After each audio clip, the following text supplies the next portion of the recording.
Welcome to the February 23rd regular meeting of the Birmingham City Commission at our beautiful historic City Hall at 151 Martin Street. Please join me in standing for the Pledge of Allegiance.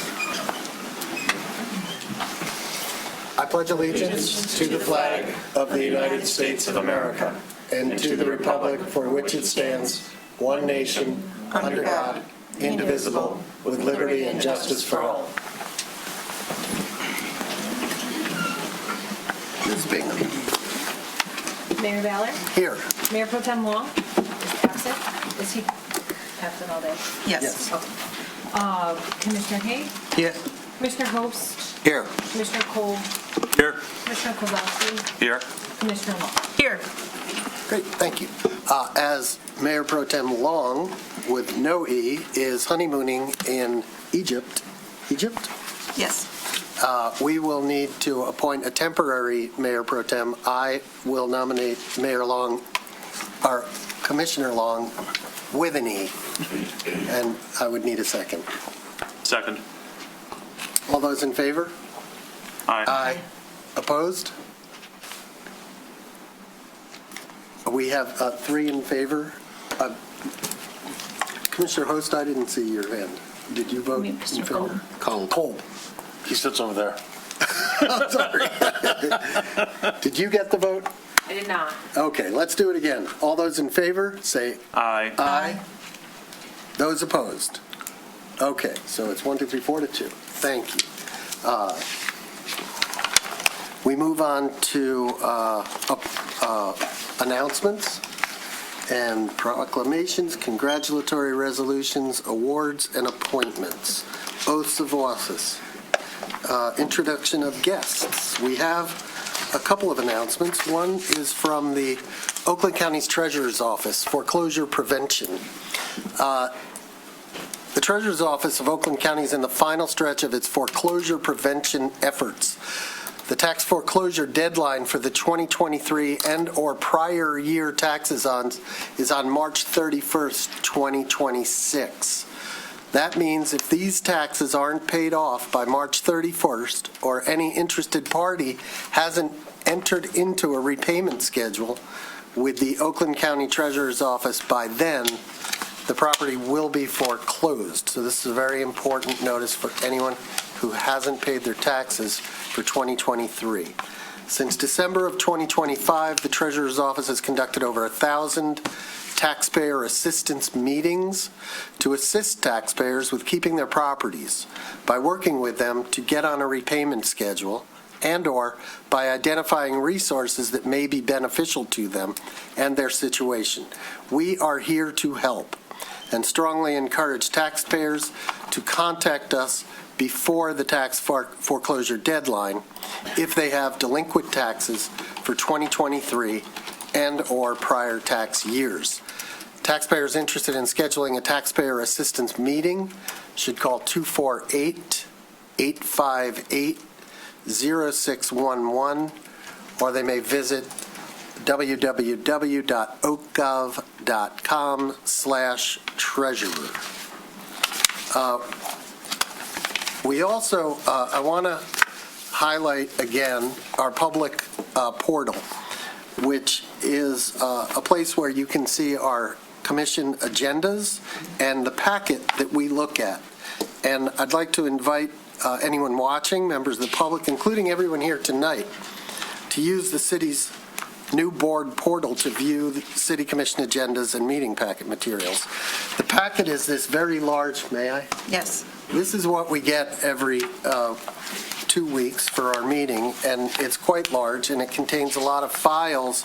They're separate files. It's compiled, but our new portal makes it very easy to access that information. So if you're here for a particular item and you want to access it, you actually can do that on your phone or on a tablet if you have it. The way to do it is navigate to bham.gov/commission and scroll down to agenda and minutes, and you'll see a little button that says view today. That'll bring today's meeting right up. You can then navigate through the packet using the overview or meeting files. It's going to take some getting used to, but it is very intuitive. And one tech tip is you can use your fingers to scroll in and out or zoom in and out to be able to see the stuff. So there's probably some things on there you might be interested in. With that, we're going to move to our consent agenda. Oh, wait, we have appointments. I'm sorry. I'm a little...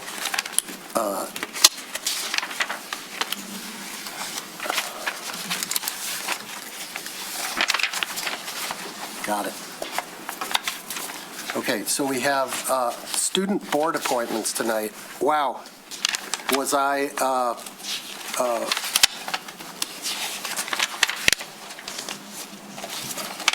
Impressed. impressed. Very impressed. Impressed with these. We have appointments to, student appointments to the Historic District Commission and Design Review Board, to the Museum Board, and the Parks and Recreation Board. How do we handle these? Do we have a staff report on this? Or do we ask them to come up if they're here? I think all three. Bring them straight up. So Claire Akins, are you here? Claire? Oh. 0 for 1. Boy, I was hoping she'd show up. Antonia Lawrence, are you here? Antonia, come on up.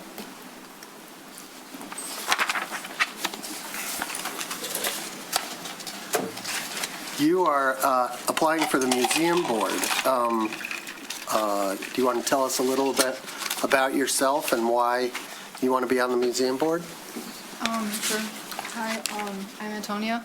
I'm 16, I'm a junior, and I wanted to apply to the museum board because I like history in school, and I think it's nice to kind of see like the local history. I think it's nice to see the local history, and like, because in school we mostly focus on like worldwide stuff, but local history is more about who we are as a community. And what school do you go to? I go to International Academy. And there was a time when you weren't much interested in history, right? Yeah, I didn't really like it in like 5th and 6th grade because my teacher didn't really make it that interesting, but. You've seen the light. Good. Well, I'm sure we all were impressed with your application. Very much. So, and we haven't, do we nominate? What do we do on the students? Do we? You can just make a simple resolution. Yeah. For all of them. Okay. all one time, All right, yeah. thanks. Sorry, I'm a little, this is not a typical one. So does anybody have any questions for Antonia? No? Okay. Sienna, are you here? Sienna Weinberg? Come on up, Sienna. You're applying for the Parks and Recreation Board, right? Yeah. Okay. My name's Sienna. I'm a junior in high school. I go to C Home. I got really interested in this because both my siblings did it, and they really liked it. And I don't know, I like leadership a lot. I'm very loud and organized, and like I want to put that to good use. And like I love the community. I think it's a really good place to kind of like show that. And Great. Well, we wish you luck, and thank you so much for applying. Does anybody have any questions for Sienna? Any comments? We want you guys to really speak up at these meetings. Don't feel like, that you can't speak up. We need, especially on the Parks Board, but also on the Museum Board, for the perspective of youth. It's really important to us because, a lot of us have gray hair and we don't see the world the same way you do. So go ahead. I'd like to make a motion adopting a resolution to appoint the following students as non-voting student members for the calendar year 2026. Claire Akins to the Historic District Commission / Design Review Board, Antonio Lawrence to the Museum Board, and Sienna Weinberg to the Parks and Recreation Board. Second. Great. All those in favor? Aye. Opposed? None? Unanimous, 6-0. Okay, next item is open to the public for matters not on the agenda. We welcome public comment, limited to 3 minutes per person, on items or discussions that do not appear anywhere else in the printed agenda. The commission generally will not participate in a question and answer session and will take no action on any item not appearing on the posted agenda. The public can also speak to agenda items as they occur when the presiding officer opens the floor to the public. So does anyone have public comment either in the room or online? Come on up, approach the microphone, tell us your name and your city of residence. Hi, I'm Zach Weaver. I live at 1735 Birmingham Boulevard over there. Since the neighboring new build at 1723, stormwater runoff is coming to my property in a crawl space during downpours and flooding my side yard. We measured the neighbors to be about 4 inches higher in multiple spots. Water's not being captured. It flows directly to my yard and foundation. Had the building department out several times the past 40 years, and I'm asking for a resolution requesting a formal grading and drainage review using as-built elevations, and if not compliant, a corrective action order with a timeline. I have photos that I could email or print out and bring to the city clerk, any other appropriate city staff members. 3 physical copies of my request here as well.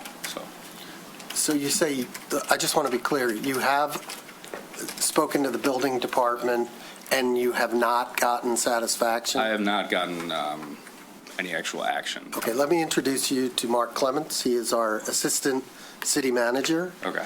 And if you have a business card or some other contact information you can give to him. Okay, great. Thank you for coming to us. It's Thanks. unfortunate that you reached a point of frustration that you had to. And our apologies. It's okay. Thank you. You said you have something? Yeah, I have 3 copies.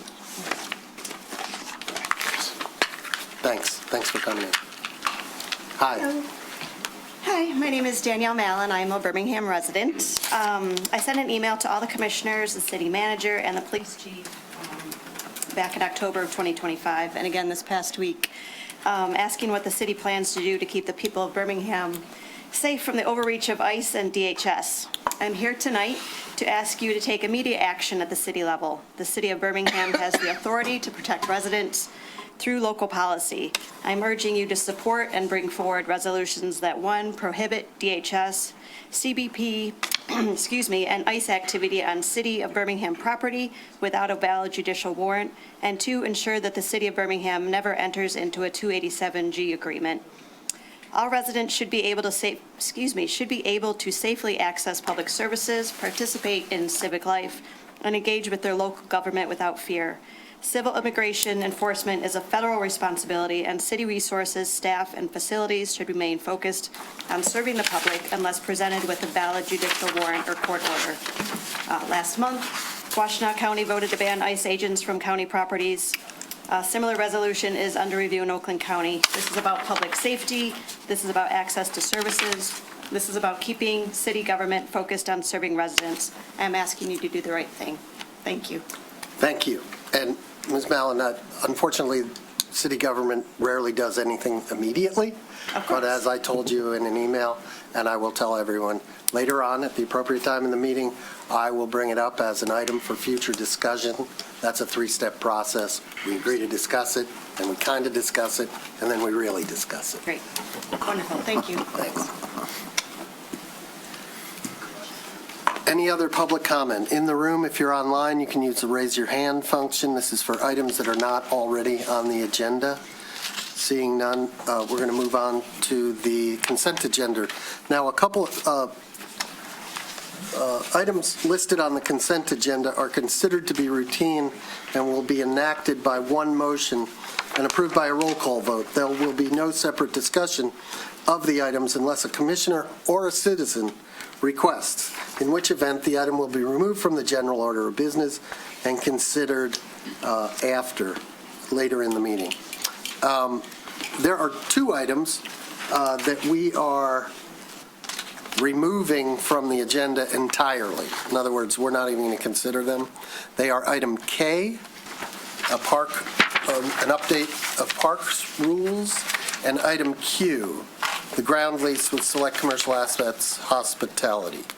Regarding the park rules update. Several commissioners had significant questions and concerns, and given our lengthy agenda tonight, it was decided that it would be best to just pull the item and ask commissioners, and I would invite members of the public as well to send any questions or concerns about that item to the city manager, who will then place this on a future meeting's agenda.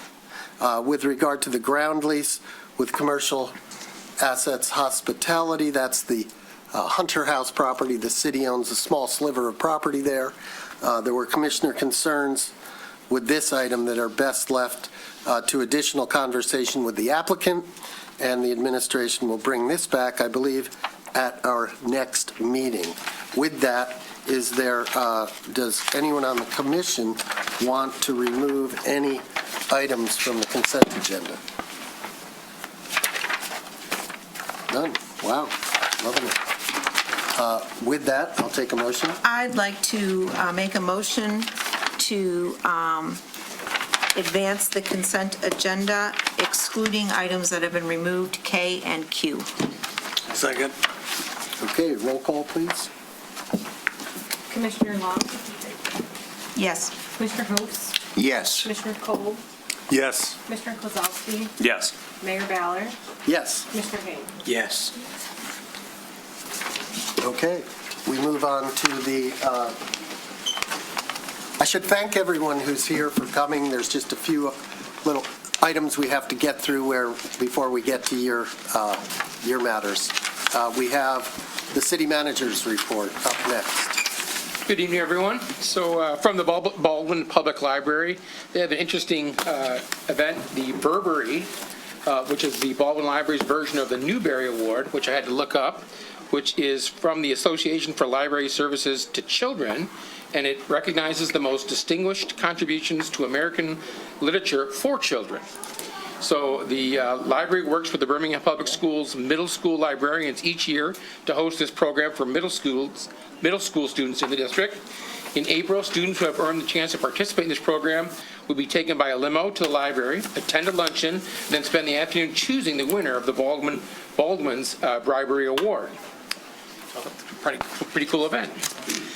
For the Birmingham Museum, in March, Eliza S. Fish will be the museum's They Changed Birmingham featured person. Fish is a noted early Birmingham pioneer and active abolitionist. For the city clerk's office, as mentioned earlier by the mayor, the city of Birmingham's clerk's office has rolled out a new platform by Civic Plus for the city commission and most city boards and agencies and minutes. There is a link in the city manager's minutes to access this guide to using the new portal. From the city manager's office, the city published frequently asked questions regarding the community house, and it's available at bhamgov.org/communityhouse for future reference. From the engineering department, Bird Phase 1B project. The engineering department will answer questions about Bird Phase 1B project in the up-and-coming Special Assessment District during a meeting for residents on Tuesday, February 24th, 2026, from 5:30 to 6:30 here at City Halls in this very room. From the fire department, the Birmingham Fire Department's Community Risk Reduction Program offers free home safety inspections for residents. They include checking for proper placement, quantity, and functionality of smoke and carbon monoxide detectors, escape plans for emergency egress, cooking safety tips, electrical and appliance safety tips, tips for using the 911 emergency activation system, and housekeeping fire safety tips.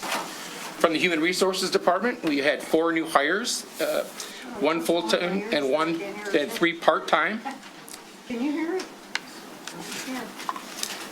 For our February hiring anniversaries, we had 1 employee with over 20 years of service, Teresa Hart from the library. She is a library assistant, and she has celebrating her 30th year with the city. So congratulations to Teresa.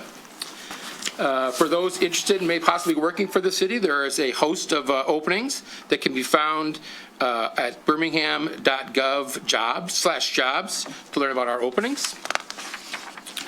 From the Planning Department has begun working with Housel Levine on the strategy and rollout for the first 3 phases of their scope, which will include project initiation and kickoff meetings for the zoning ordinance update project. They're going to be expected to be discussed at the following up and coming meetings of the Planning Board: February 25th, 2026, March 11th, 2026, and March 25th, 2026.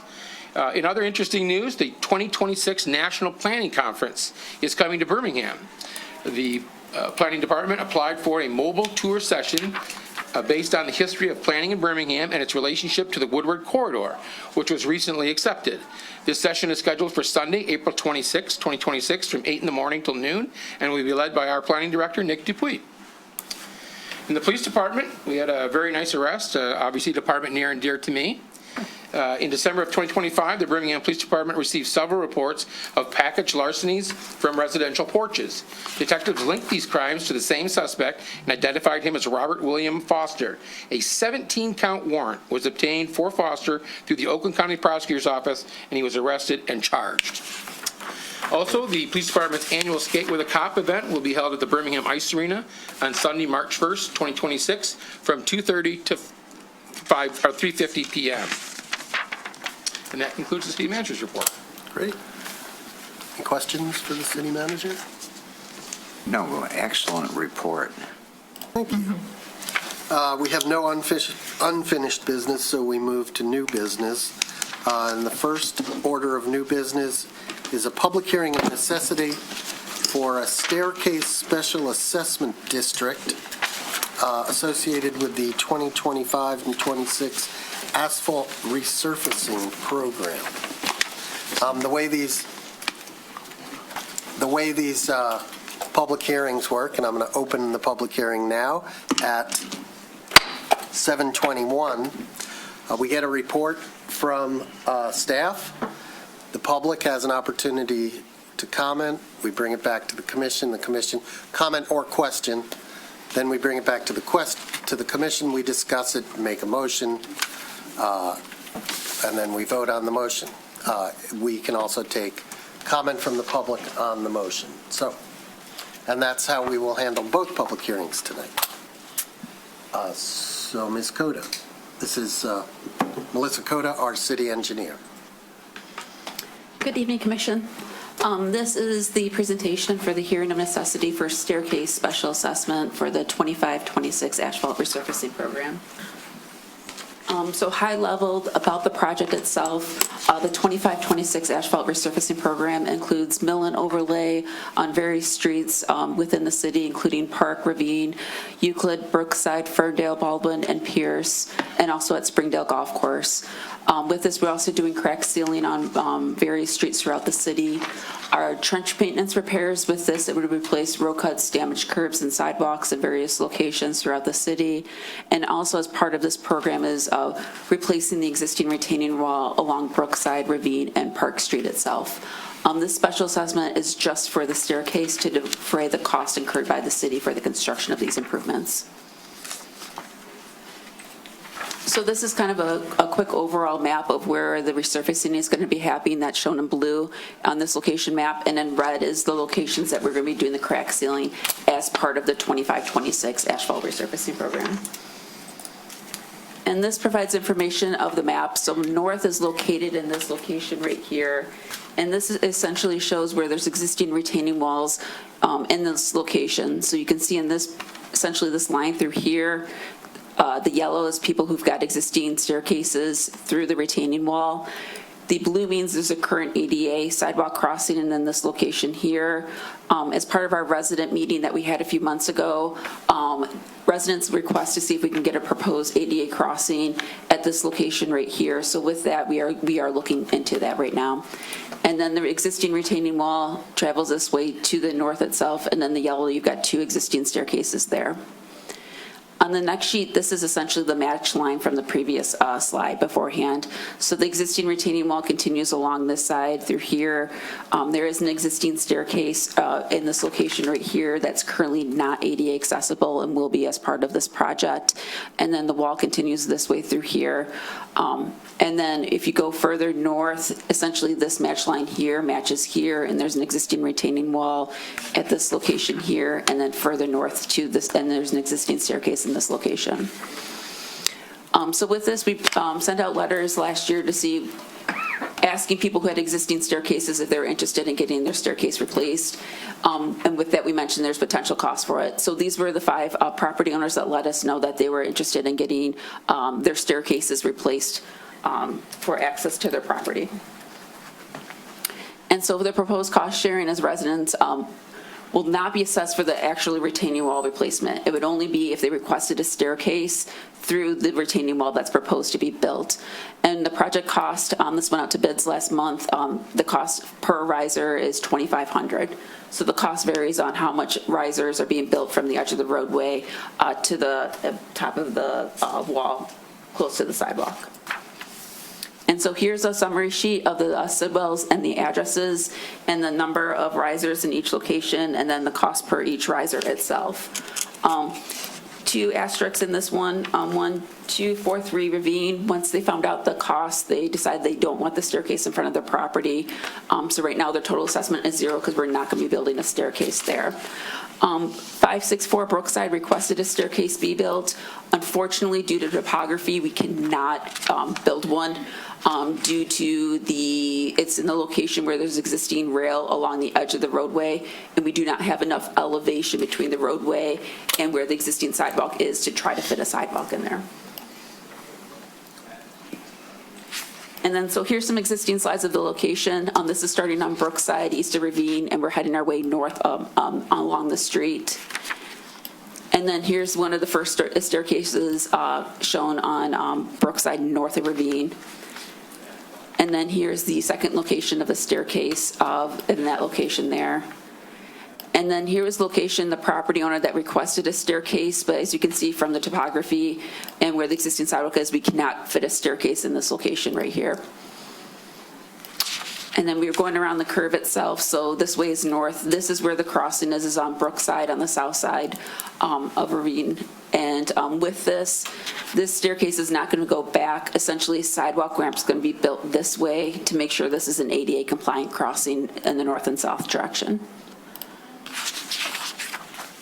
And then here's continuing your way on Park, east of Brookside, continuing easterly in this subdivision area, and some pictures of the existing staircases in this location. And then this is essentially rounding the corner on Park, east of Brookside, and heading south. This is on Ravine on the west side of Park, essentially going towards the west itself, and some of the existing staircases that are located in there. And then this one's on Brookside, north of Park, so this is the furthest north one here. And the existing retaining wall is located on the east side of the road, and the existing staircase is shown on the right-hand side of the slide. So with this, the engineering department is recommending that the city commission declare a necessity and approve the staircase special assessment district for the 25-26 asphalt resurfacing program. And should the commission approve the special assessment district, a public hearing for confirmation of the role will be held on March 9th, 2026. And I'm available for any questions. Okay. This is the public's opportunity to ask questions or make comments on this item. Yes, sir. Please come up and state your name and address. My name is, John Miller at 544 Brookside. So I'm one of the homes with the staircase in front. And I had 2 comments. But first, could I just pass this around? This is some summertime photos. The ones you saw were the winter. And it highlights some of the vegetation that will kind of be at risk when this wall is replaced. At any rate, my 2 comments. I will have to pay, or I'm being asked to pay $17,500 to replace this stair that goes from the street to the sidewalk, which is in front of my house. And, excuse me.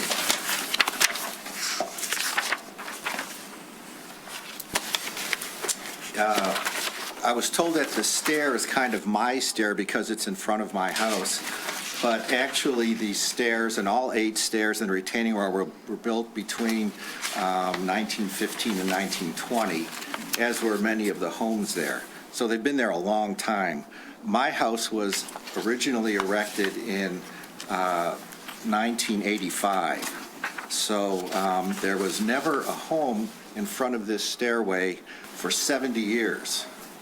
And I don't see that it's really my stair. I see that the wall and all those stairs are part of this very unique neighborhood. And the stairs relate certainly to being a walkable community. So by removing so many of these stairs, and I'm not going to pay for the stair in front of my house, so if I'm not going to pay for it, it just won't be built. So I guess I'm asking you to cough up the 17.5 to maintain that stair. But I think all the stairs should be maintained. I think that's part of the character of the neighborhood. Secondly, I wish that before we'd have had our meeting in January, when you presented, a design was presented to the neighbors. I think a meeting should have happened before the design was presented to the neighbors, because for the dozen or so houses that live in this ring that surrounds the alley with the retaining walls, there's a lot of really unique issues, and they're historical, they're about walkability, and I think those should have been flushed out before a design was proposed. Once a design is proposed and cost is put on it, then, all the engineering department is going to do is defend what they did, as opposed to really consider what our concerns might be and to offer up some options and at least be heard before a final design is presented. And, most of what's going to happen is just, replacing the asphalt, which for much of the neighborhood is fine. But where we have these retaining walls, it's really a unique situation. And I think it's historically important, and it's important for our neighborhood. And I think you did a very good engineering exercise, but I wish it could have been a little bit more relating to the vegetation and some of the historical aspects of the neighborhood that I think would be at risk with this proposed design solution. So that's what I had to say. And engineering did a very good job, and Melissa did a very nice job, but I just thought that the sequence maybe could have been a little different in terms of getting public input. Thank you very much, and we appreciate your input, and I have a question for you. If you would like, if there are any items that you would like to expand upon when you said, that this ring of homes has some other concerns. I was curious if there were specific other concerns you'd like to express. There was a couple.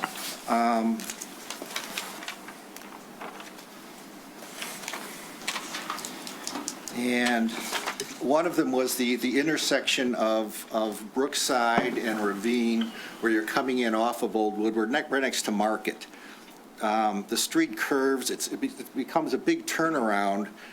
There's kind of 3 streets that come together. There's no signage, so there's no apparent right-of-way one way or another. There's also lots of truck parking there, which I think, if we're redoing the streets and everything, could be addressed.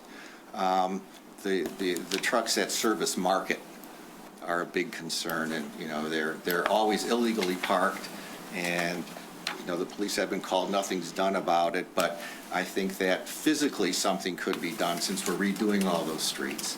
And again, concern for that intersection. Also, we're going to be putting in, or proposed to be putting in, a handicap ramp, which is, a long ramp with rails and landings, and I don't think that will be a plus to the neighborhood. I don't think that it's even necessary. If you really look at the pedestrian circulation that in that location, I don't think it's needed. I would rather see them eliminate that handicap ramp, which is going to be paid for by the city, and just maintain the stairs and bring them up to code. Thank you. Thank you.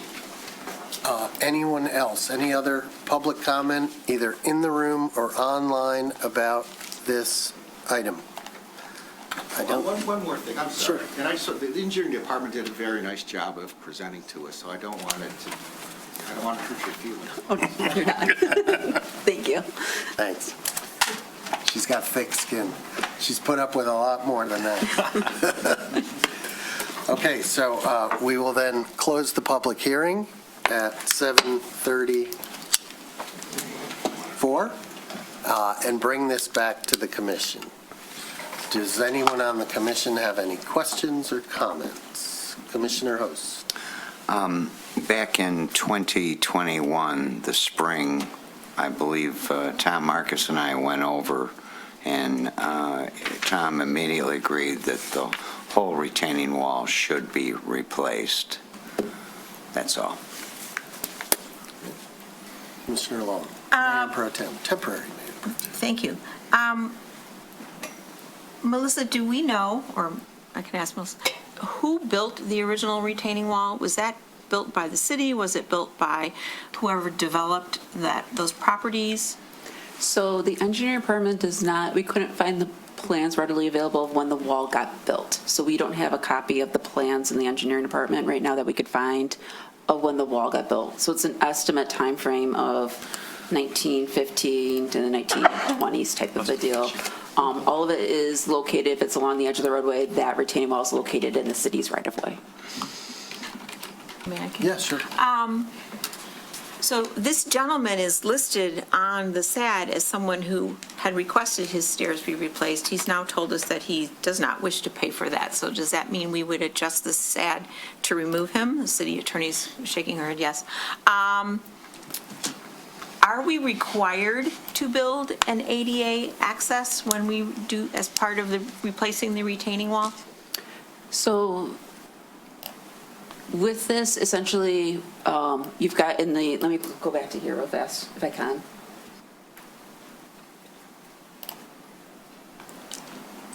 So this portion here on the east side, that's got an ADA crossing, and that has no staircase at all.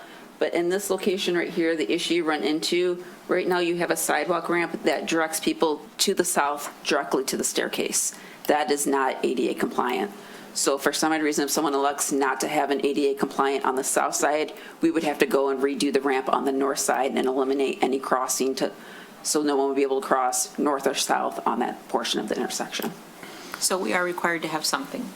If you have something that leads towards something, yes. You can't essentially have an ADA sidewalk ramp and then lead you to an area that's not an ADA sidewalk ramp or ADA compliant. Because as we heard, there's a sense that we've always, while it's not officially historic, consider this to be a historic area, and certainly the staircases are part of the historic charm and character.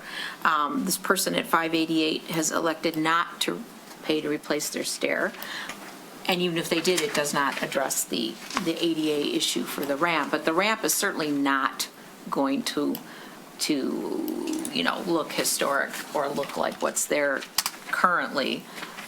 So that's a concern. The other concern is why does the city feel that it's our responsibility to replace the retaining wall? So with this, as far as the document, we know it's located within the city's right-of-way. Hypothetically, if we remove the retaining wall, don't place anything back, then you run into an issue of embankment falling into the city's right-of-way and the edge of roadway itself type of a deal. So with this is an existing retaining wall within the city's right-of-way that we're seeing concerns on with the wall not being perpendicular, cracks, et cetera, type of a deal. And also some of the movement of the wall recently is causing issues with the sidewalk up on top of it also. Okay, but aren't the staircases are also located in the city's right-of-way? And so with this, having a discussion internally with the city manager's office, the staircase essentially offers an access for a resident to go directly to their property, hence why it's 100% of the cost for the staircase itself that's being brought forward to tonight.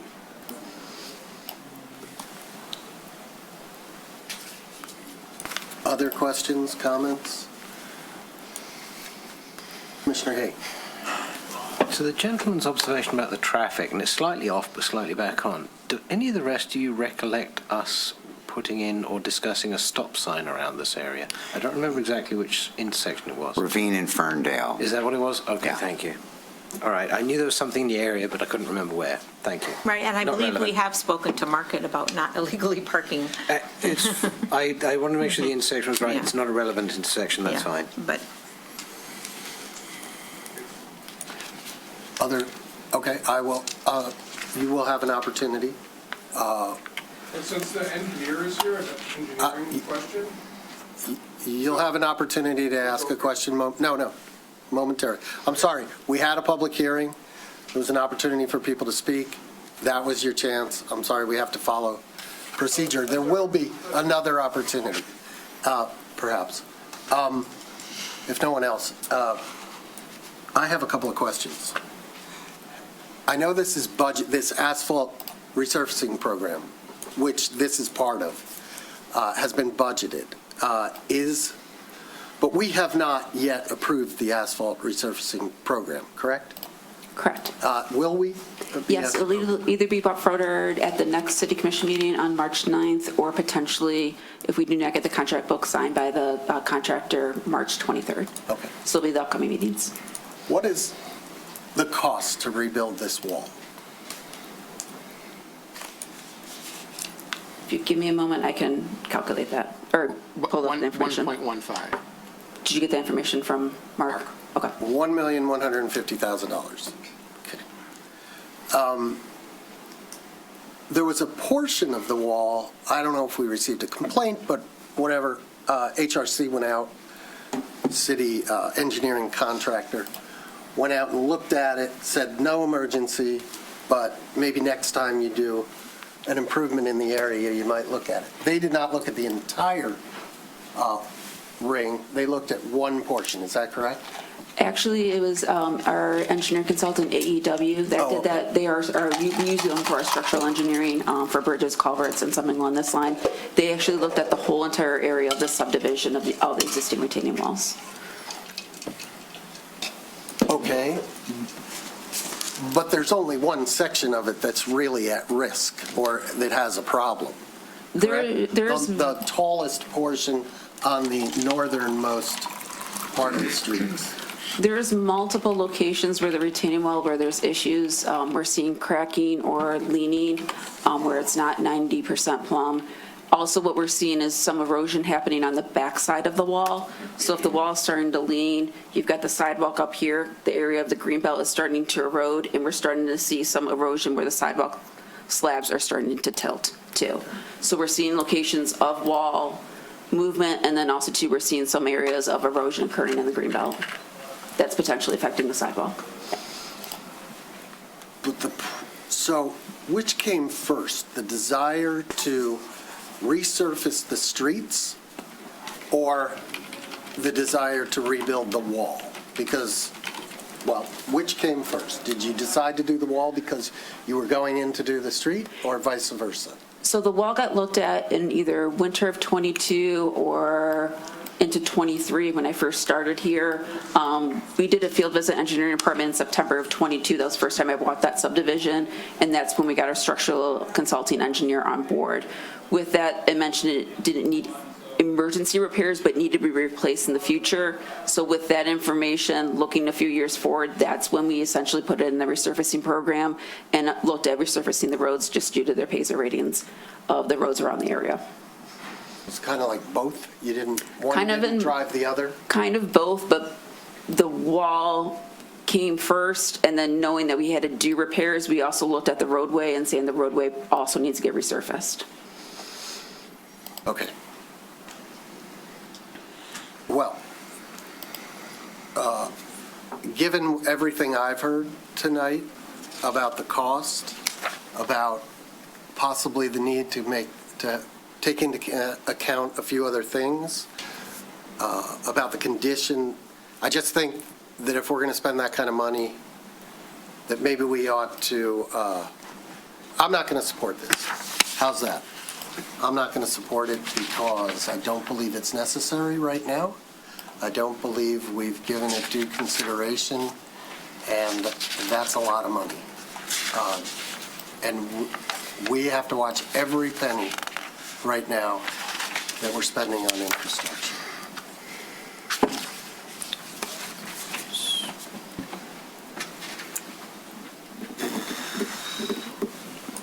Yeah. I would disagree.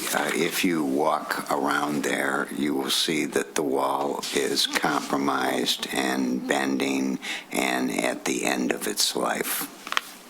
I did walk it, and I did see it, and I believe end of life is a question for an engineer, not a city commissioner, and no engineer has come forward and said, this is an emergency, we need to do it right away. And we've raised questions about its history, about its contribution to the character of the neighborhood, and about other things that need to be taken into account when we take a look at this street. So my position, that's Commissioner, temporary Mayor Pro Tem Long. This item, though, does not approve or disapprove replacing the retaining wall. That comes to us at the next meeting. This is just about the SAD for the, now is it 3 people? Two. 2 people who wanted to pay for their stairs. So perhaps we could pen this item till the retaining wall project gets in front of us as part of whenever that comes back, because we have not seen that project yet. We have not seen the retaining wall project. And this project would not, the staircases would not go forward unless the other Right. project goes, so. Right. If we declare necessity, then the next step is we confirm a role, and then we're locked into charging these people. And you raised the question about whether we should charge them at all. Well, and we're only locked into charging them if we actually complete the work, which, again, we have not approved as a commission the retaining wall project itself. My preference would just be to drop it and bring it back up when we have a plan that we all can buy into. Now, if 5 people vote or 4 people vote tonight to go ahead with this, that's fine. But if the Melissa told me March 9th. if the desire of the commission in general is to take a closer look at this project, I will defer to the city attorney on the wisdom of moving forward on a SAD when it's possible people may change their minds with a different design, let's say, or I think the wisdom is whether excuse my voice tonight, if the staircase is only going to happen if the retaining wall project is going to happen. And that project is not going to come before you until the 9th of March, is that correct? 9th of March or March 23rd. Okay, so it's not a date certain. So you couldn't postpone, because as you know, to postpone an item, we have to know the date certain. So your choice is to adjourn this matter. We will have to do the new notice process to notice the public hearing for this particular project, the staircase project. So it would necessarily have to be put off to the 23rd so that we have sufficient time to do a new notice. So you could either vote in favor of this now or vote no, which I don't think is prudent. I think if you're not going to vote yes tonight, it's to take it up when you look at the resurfacing project and the retaining wall on a whole, either the 9th or the 23rd. But the motion would be to adjourn this topic, and we'll have to renotice. But we're only talking 2 people.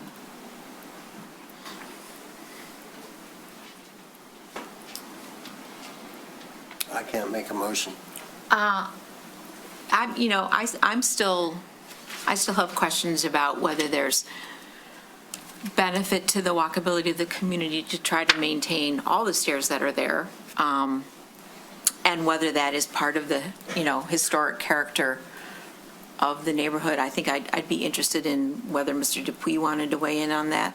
And then when we get to the wall, whether, it can be, the concrete can be designed or colored in such a way that it looks like it belongs in the area. So I personally think it might be better to discuss them together rather than separately. So the suggested motion was to adjourn and to have the reconsideration of the special assessment for the staircase be the same time and date as the project of the retaining wall and resurfacing work.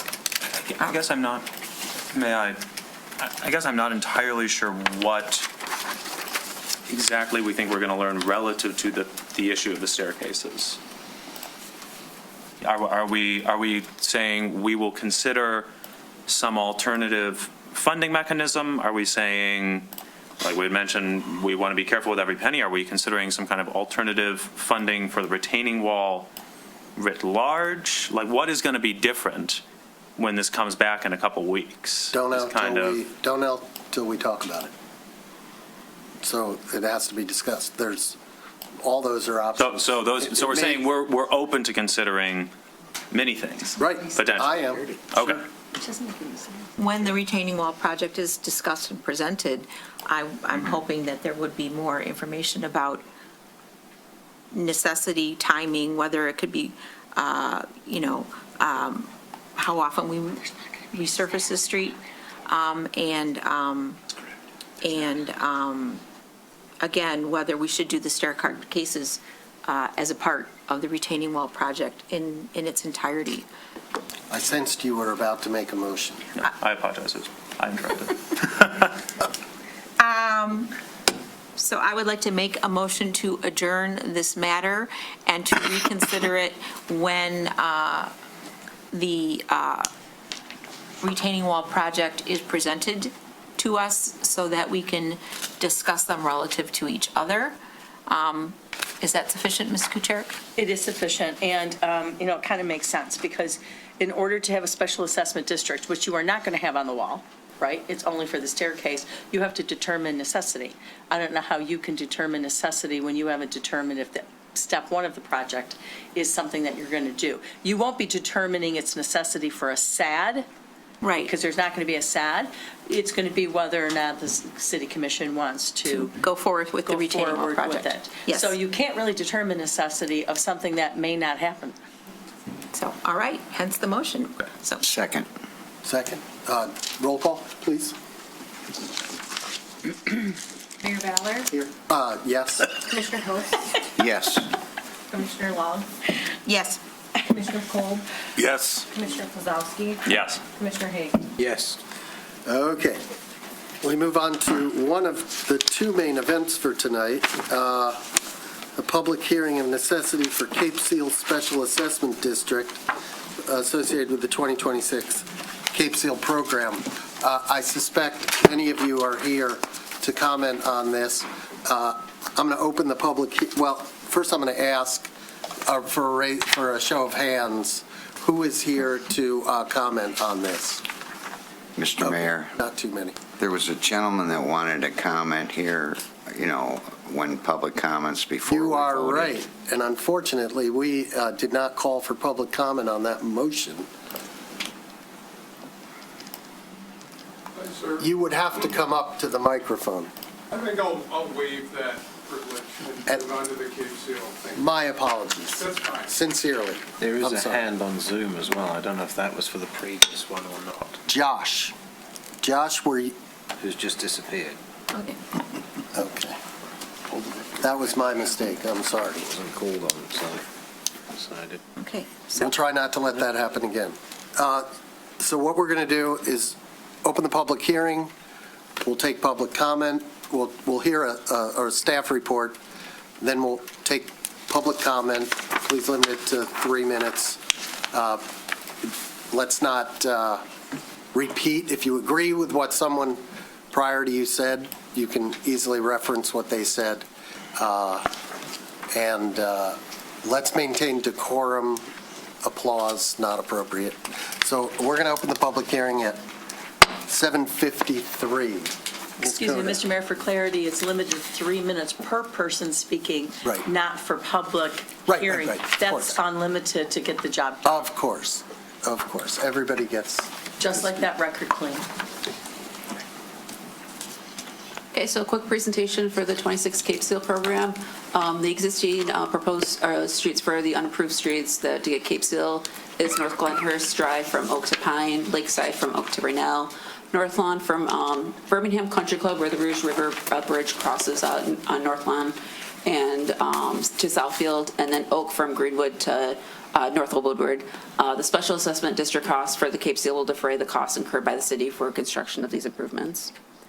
So with this is an overall map of indicating the locations of where the Cape Seal treatment is occurring.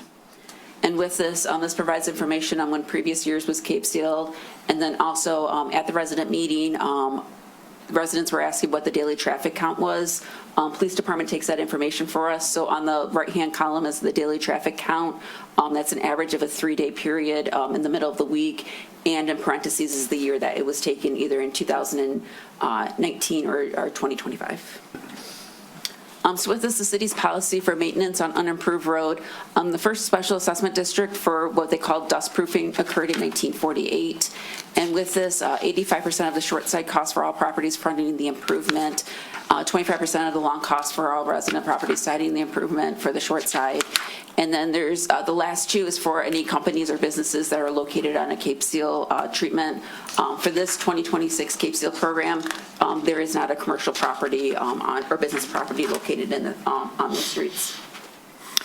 So with this, the estimated project cost for construction is $397,309. With this, on all the streets is to be pulverized, double chip seal, and a slurry. So with this, the total footage along the property, so both sides of the roadway, is 9,729.94 feet, and the accessible footage for that, when doing the percentage breakdown from the slide previously, is 7,933.11. With this, we got cost back from bidding this out through public bidding. The cost per foot is $40.83. So with this, this gives a kind of a zoom in information of locations of where the Cape Seal treatment's proposed. So here's Glenhurst, and here's conditions of the existing out there earlier on this month. On Lakeside, and then here's photos of the existing conditions of the street there. For North Lawn, here's photos of the existing conditions on the street. And then on Oak, here's existing conditions along the street. And so, in summary, Engineering Department recommends that the City Commission declares a necessity to approve the special assessment district for the 2026 Cape Seal program for Cape Seal treatment. And should the Commission approve the special assessment district, a public hearing for confirmation of the road will be held on March 9th, 2026. And that's the end of the presentation. Thank you. Very good. Now is the opportunity for the public. So if you would like to make a comment or ask a question, please approach the microphone. Give us your name and your city of residence. Good evening, Noah Miller, city of residence, wonderful Birmingham, resident on Oak with some of my neighbors here. And thank you for giving us the opportunity to talk about it. As you saw in the statistics, it looks like we're just under 5,000 vehicles a day in Oak.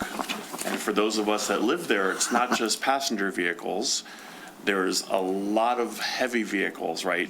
Cement trucks, cranes, dump trucks, you name it. And, you know, from our perspective, a lot of them are going to build on, you know, all these lots that the developers are redeveloping, which is obviously great for the community, but not so good for the roads. So my perspective, and I think of my neighbors, is we understand the cost share, but we feel strongly that us covering 85% of the cost, which we consider to be a main road, is really not fair. We're not the main people. Yes, we use the road, but as you can see, there's a lot of other traffic on the road. I think there has been a precedent where other main roads have been considered at like a 50-50 split, with the city bearing a higher proportion of those costs. So my perspective is we would just like you to consider, given the traffic and the type of traffic to consider that 50-50 split rather than the 85-15% split. Thank you. Thank you.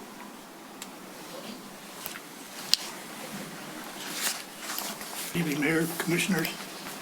My name is Guy DePlacido. I'm a 59-year resident of Birmingham.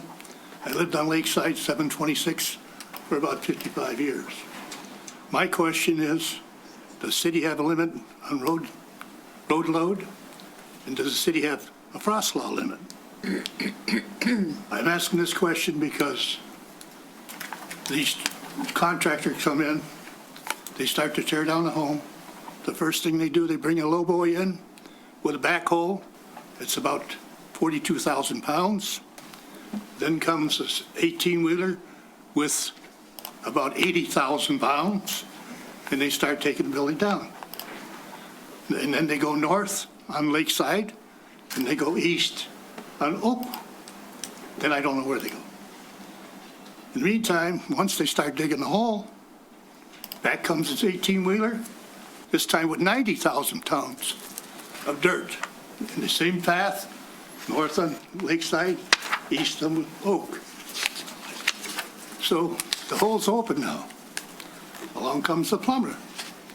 He cuts a hole in the middle of the road, maybe 4 by 6.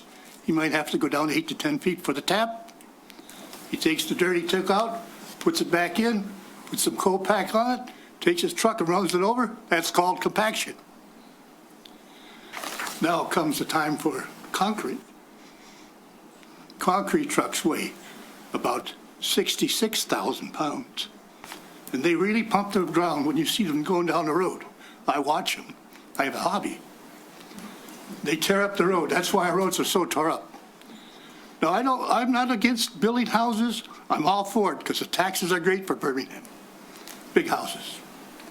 Now, my point is, we, the public, with our 2,000-pound car, with a little Ford Escape, doesn't tear up the road. These big trucks tear up the road. So as a result, I think the city should put a bond with the contractors. And after they build a building, they should take a look at the road, and the contractors with the bond should cover the cost of the roads. We, the public, should not be paying for roads. Thank you. Thank you, Mr. Placido. Hello, I'm Nancy Rothvetter. I live at 690 North Glenhurst Drive. And I just want to comment, agreeing with this gentleman, but at North Glenhurst, we had the exact same problem, not necessarily with building new houses. It's when the construction was done on Oak, that is perpendicular to our road, all the heavy construction vehicles came up Glenhurst to deliver the concrete and whatever they were doing, and actually left a lot of the trucks on our street, on our block, and that's what really tore up our road.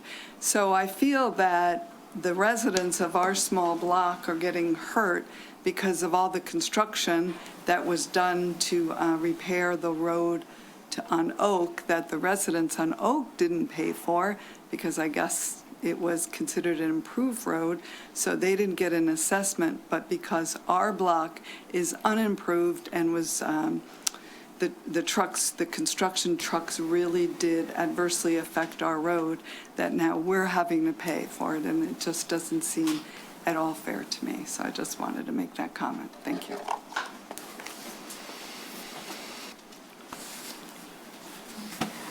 My name is Michelle Larita. I live on Oak. I have burdened you with my letter in the past, each and every one of you, so I won't go over that. But as I was listening to you tonight, there's two things that I was struck by. One is, it seems like the ratio of payment goes back to a standard that was established in 1948. I would say that the conditions of Birmingham have changed a bit since 1948.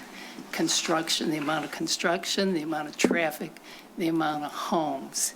So I think that we should take that as because these letters that I'm receiving are, well, traditionally, it's been an 85-15 split. So that's what we're going to go with. But because conditions are not as they were in 1948. I think we should take that into consideration. And I'm delighted that you guys are paying for the retaining wall on Brookside, but you're paying for a retaining wall and then telling us we're going to improve your road, but you've got to pay for your road. Those things just don't balance out for me, and maybe you can explain it. Thank you.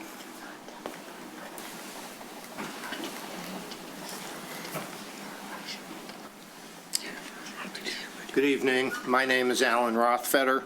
I live at 690 North Glenhurst. I support many of the comments that have been made previously, and I want to add one other comment. Several years ago, the north section of Glenhurst, north of Oak, which had previously, I believe, been undeveloped, was redone as a developed road with curbs, asphalt, no more cap sealing, and there were no charges to the residents for that. And I'd like to understand why the situation is different on the south side, particularly since our roads, as my wife pointed out, were destroyed fundamentally by all the work that was done on the north side of Glenhurst as well as Oak. Thank you. Thank you. Mr. Mayor, before we go any further, if Sure. I may, because I want this to be clear for the benefit of the residents, and out of, the notion of fair play and substantial justice, kind of a legal phrase. The notice that everyone received comports with the ordinance that states that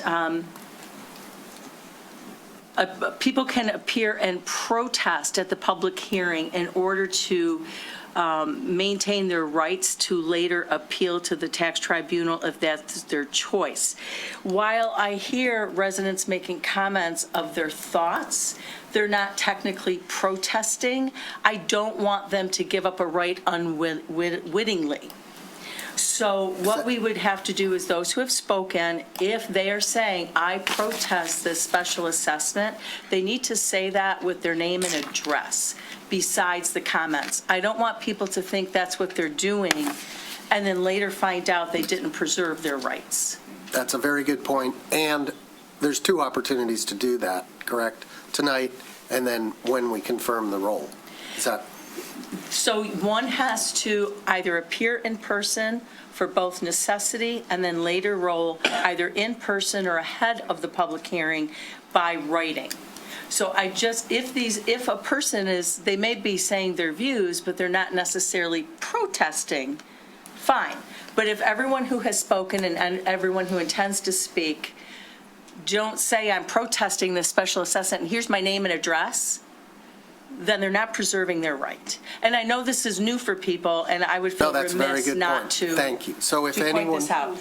if anyone has spoken, yes, come back up, give your name, address, and say very clearly, I am protesting. The special assessment. Special assessment. Do you want it by person or by address? Address. Okay, so my Tax husband. parcel.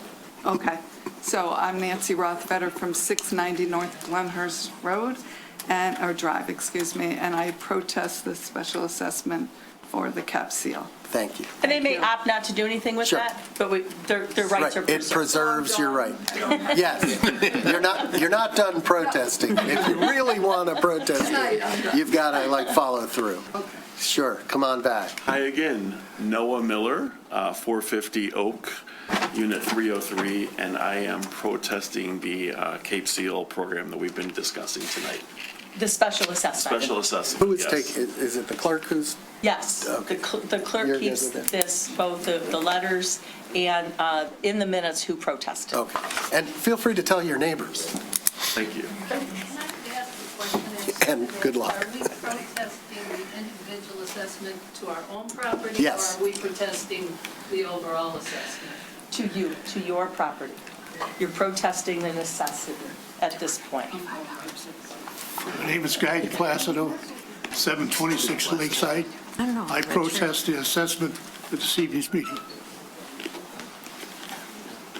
Michelle Arita, 450 Oak, 201. I protest the assessment. Okay. Thank you. I'm John DePlanch, 450 Oak, 202, and I'm also protesting the assessment. But I have a couple suggestions as well. If you want to have a real fun experience, go from the cemetery on Oak to Old Woodward. And you won't have to go to an amusement park or anything else because you will be all over the road because of all the potholes, which keep getting bigger and bigger and bigger. And they keep getting repaired, but they keep getting bigger. The concern about that particular section, and it was already commented about the heavy vehicles that are going back and forth, a thought would be basically put up a sign saying no trucks allowed, or put a weight limit for that area, or if you are going to repair with the Cape Seal, I guarantee you, once you put the Cape Seal down on that road, the edges will totally deteriorate within a year or two. We'll be doing this all over again. However, if you, just like the cemetery on Oak has curbs, I look at it, it's very solid, it's secure, it doesn't crumble. Put curbs from the cemetery to Old Woodward on Oak, and you probably won't have to deal with this for a number of years. Thanks. Thank you.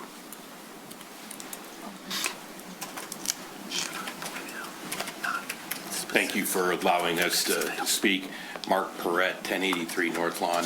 I guess I'm protesting the special assessment on the Cape Seal. I did send a letter in via email to the commissioners. Basically, we feel that North Lawn is a little bit unique as a unimproved road, even by definition as it is unimproved. We do have curbs, we do have gutters. It is 38 feet wide as a street. We understand that it's a special easeway for city, for police and fire as an artery into that neighborhood to clear. For that reason, it's also plowed quite a bit, which is a benefit. We do recognize that. So much like the gentleman from Oak, understand that the Cape Seal project does need to occur. The road does need to be improved. But just as far as protesting the 85-15 split with that. So, thank you. Thank you.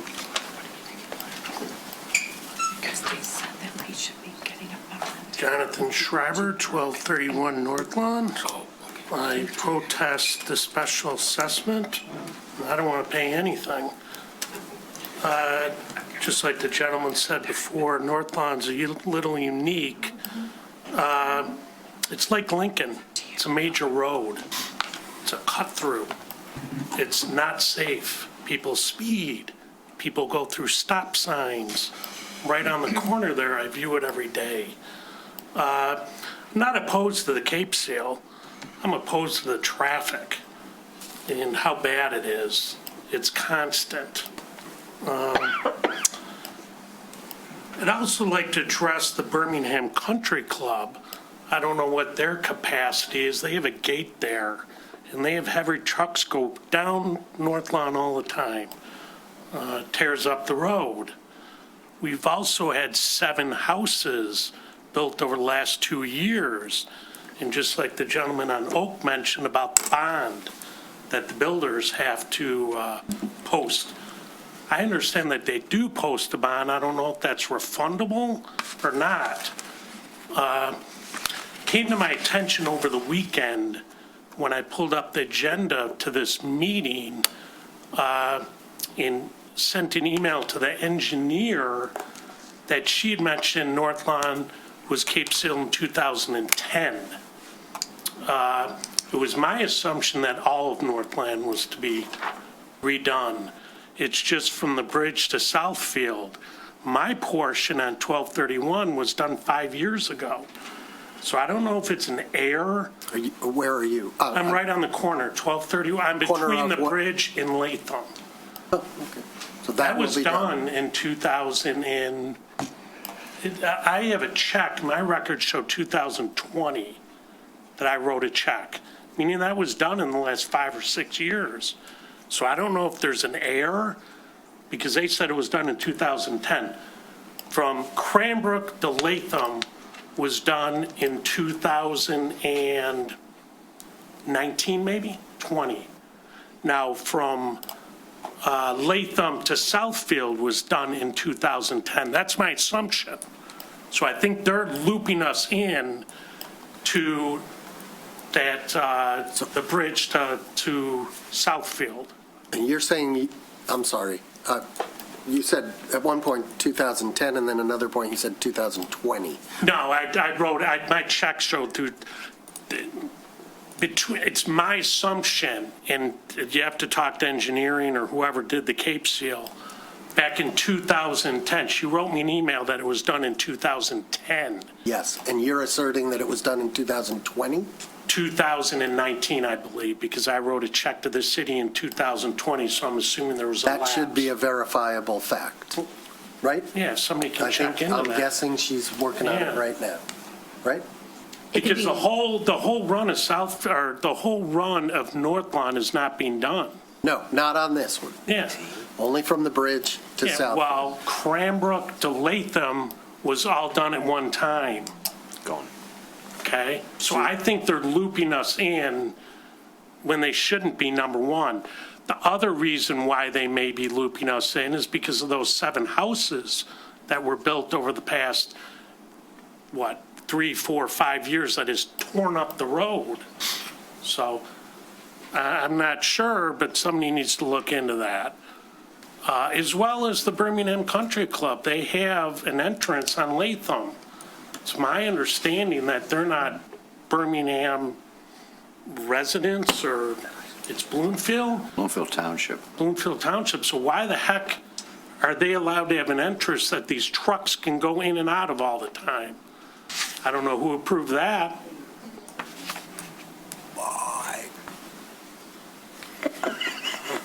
I don't know either. I don't think it's a thing that has to be approved, but. Well, they're tearing up the road. Well, okay. Well, you're raising a very good question, which Yeah. I don't think anybody up here has an answer to it. Yeah.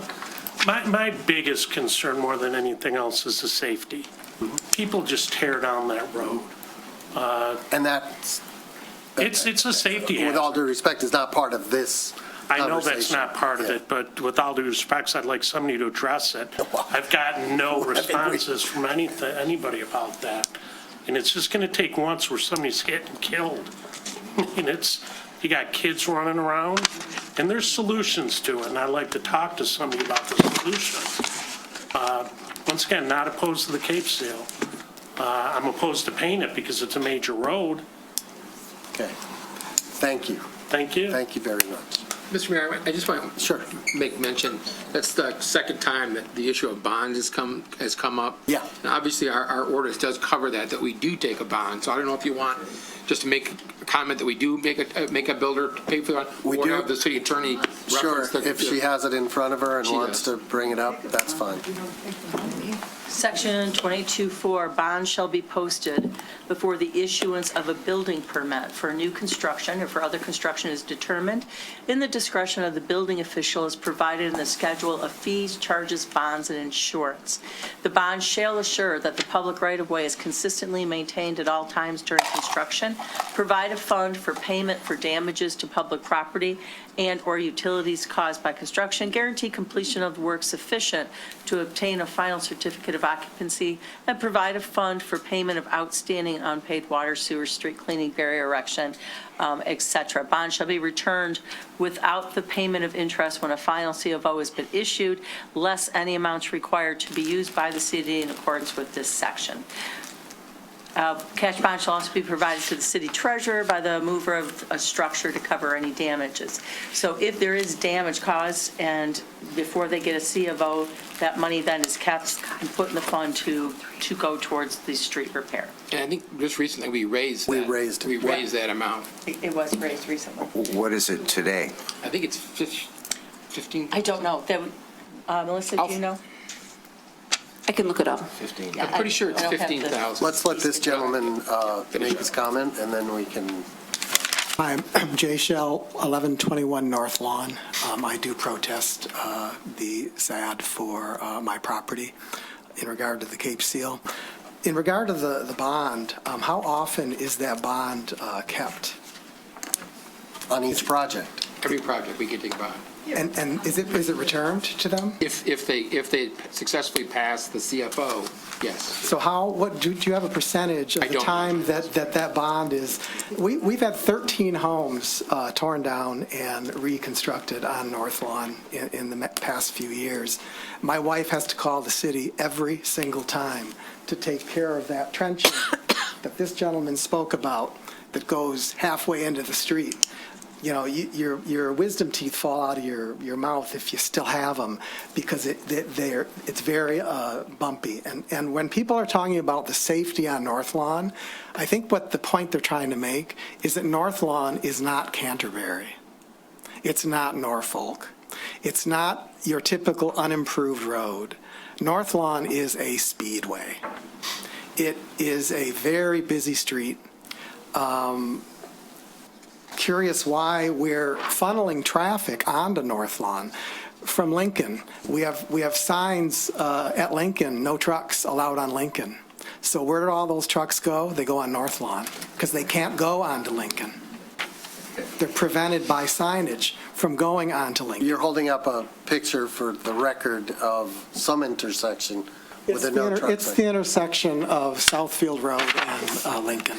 Southfield and Lincoln, and there's signages on just about every corner at that intersection indicating that no trucks are allowed to be on Lincoln. On which direction on Lincoln? Doesn't matter. Okay. So that exacerbates the traffic on North Lawn. The commercial traffic on North Lawn is not for the residents living on the street. That street is used by people coming and going through the city of Birmingham. It's not used by residents, so we should not be paying a dime for the assessment. That's a thoroughfare just as vital as Maple. Thank you. Appreciate your comments.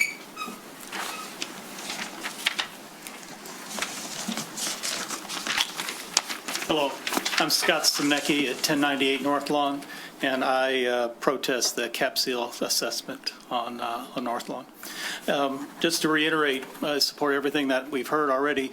One other thing about North Lawn that's unique, and I think it was mentioned, is that the definition on a improved and unimproved road, we meet everything that is an improved road, except for there's an assessment of the thickness of the asphalt. And we asked for a drilling of that road because other roads around us were assessed as being improved roads. And I think we need to hold off on any assessment of this area until you do a coring of the road to determine is it really an improved or an unimproved road.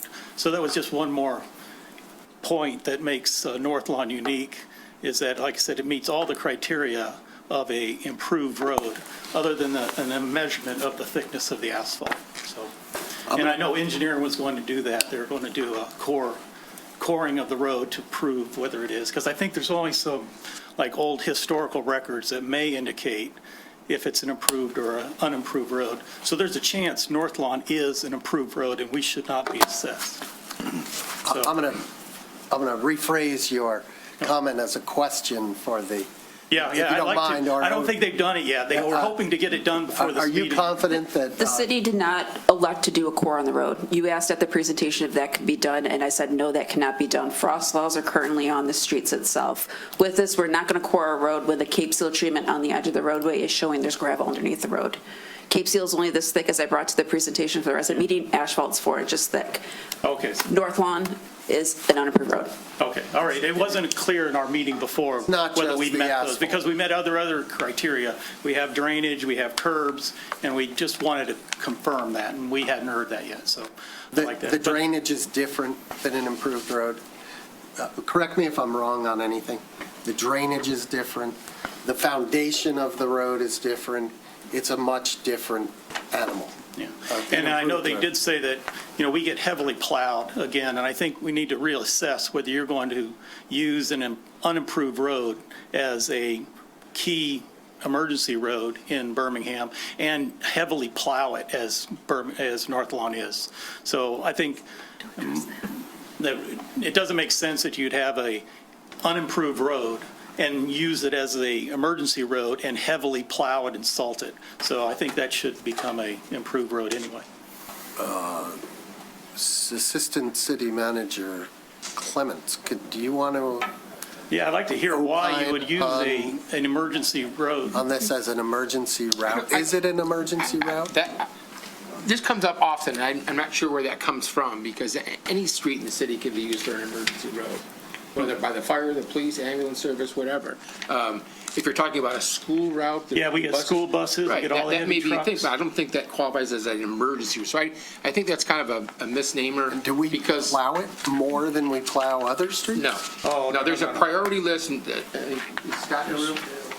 Oh, yeah. Okay. There is Scott will tell you that they do prioritize certain streets over other streets because of the school. And in the report, I think, or somewhere I read, that because that there's is a a fact, bridge, because there's a bridge and the Right. bridge is ice, they try to get the bridge cleared. So there is a difference between certain streets, that's correct. Right. Thank you. Yeah, just reiterate one more thing about the speed, and I think we have to address the hazards on North Lawn. It's going to be something you're going to deal with very soon. The speeds at that bridge in the summer, I can guarantee you none of you would want your children on a bicycle at 3 o'clock on North Lawn, because the traffic from the high school, the speed there's going on that bridge, someone is going to get hurt very seriously if you do not do something about the speed on North Lawn. Okay. Can we put in a request, as if it were from a resident, that we have enhanced enforcement? Thank you. Scott might be able to answer the question. We've already addressed the question. Go ahead, sir. Gary Outerslice, 955 North Lawn. I'm protesting the assessment for the cap seal. And I just have a really out of left field. Why is frontage used to determine the benefits we get from a road? I mean, all it gives you You mean the price? Why is that used to determine the price? Yeah, I mean, if the benefit is from the road, I drive more than just, the width of my house. And I'm sure other people do too. You'd think there'd be a different way of determining who benefits from the road in addition to the arbitrary 85%. Maybe it gets me an extra parking space because I have a pie-shaped lot. But other than benefits, I'm going to Southfield or I'm going to the Ruby River equally as much as anyone else on the road. Thank you.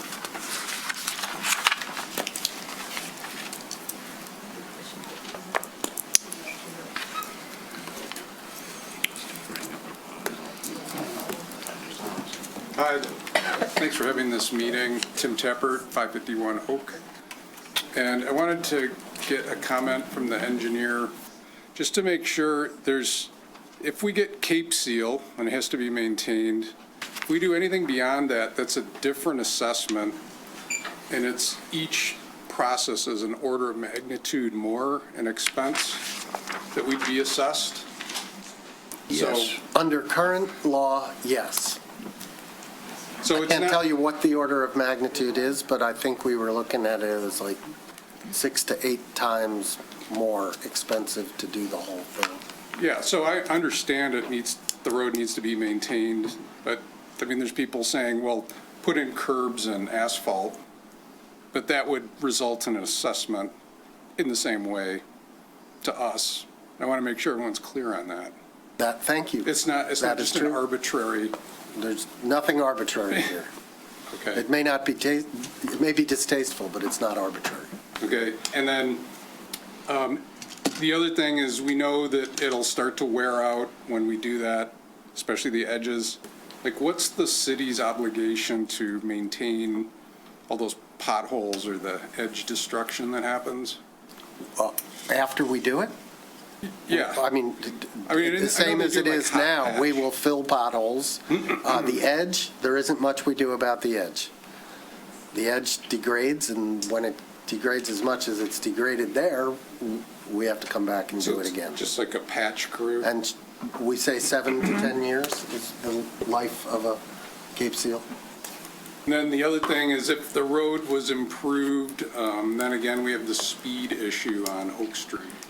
So I could imagine what would happen if there was curbs in a straightaway in that section, people trying to make that light. So it's just things to consider before anything else is put forth to the public. Thank you. Thank you. Did you want to preserve your right by protesting the special assessment? I'm not protesting it. Thank you. Mr. Mayor, just a point of clarification. Sure. Mr. Tapper brings up a good question. So just for clarification, if in fact the members of the street go to an improved road, it does cost significantly more. However, once they do that the one time, then the city takes over in eternity for that street, and there's no assessments going forward. That's the flip-flop of that, so that if the street needs to be replaced after a certain amount of time, and it's been improved, the city will carry the cost of that road. Just for clarification purposes. Yeah, I'm Jovan Voss. I'm also on 450 Oak, and I'm just talking to this about the approved and unapproved city, because our part from Glenhurst to Woodward is not approved, but the rest of Oak is approved. So how could that happen? This is my question. It just happened. It's very strange because there's actually west of the bridge, it's improved. Yes. And from the bridge up to Lake View, it's unimproved. And then from Lakeview to Greenwood, it's improved. It's improved, yes. And then from Greenwood to Old Woodward, it's unimproved. Yes. So how? Well, that's a whole story. How could that happen? That is well, I will tell you very quickly, probably 15, 20 years ago, the residents of the section by the cemetery, yes. The road was so high, the Cape Seal had a crown that was so high, it was way above the sidewalk and the driveway, and the water was going into their homes. Oh, wow. And so they petitioned, and this is something everybody needs to know. You can petition to have your street improved. So if the folks on Oak wanted to petition to have the street improved, they could. And that's what happened on most of the streets in that neighborhood that have been improved. Greenwood, Baldwin, Hazelwood, right? Exactly. So they petitioned, and I was one of the ones who petitioned for Greenwood, and then if you get more than 50% of your homeowners there to approve of that, then we do the improvement. Okay, so we go and that's what happened in front of the cemetery. Get a petition for that, so and that our part pay the assessment. Oh yes, they pay the assessment, of course. But back then it wasn't as much as it is now.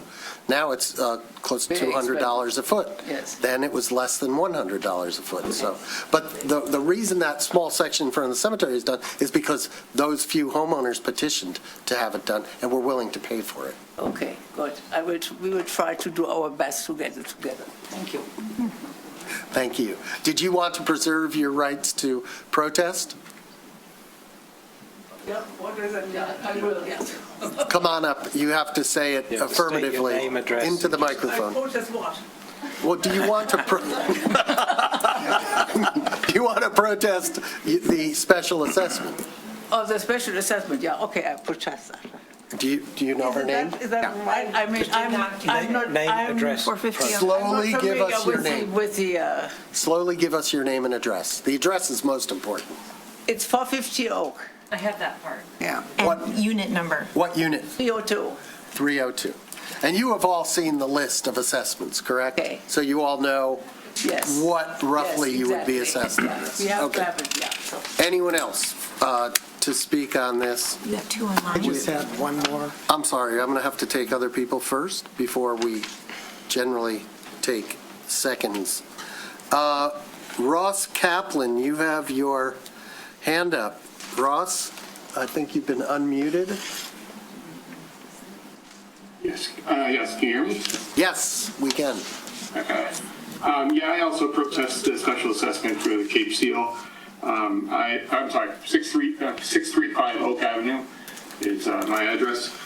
I've lived on Oak for 25 years, and I agree with all the concerns that have been spoken previously. One of my bigger concerns also is being on the Parks and Rec Board for 16 years previously, the dredging of Gorton Lake. They do that on a yearly basis, which they then truck out a lot of debris down Oak, which has really also assisted in destroying the edge, which is the main issue, on Oak at this time. So I don't know, I did speak at the meeting previously, excuse me, I don't know if there's a better route that those trucks on a yearly basis could use that wouldn't, again, destroy the edge, but that's my big concern. Thank you, Ross. We have Josh.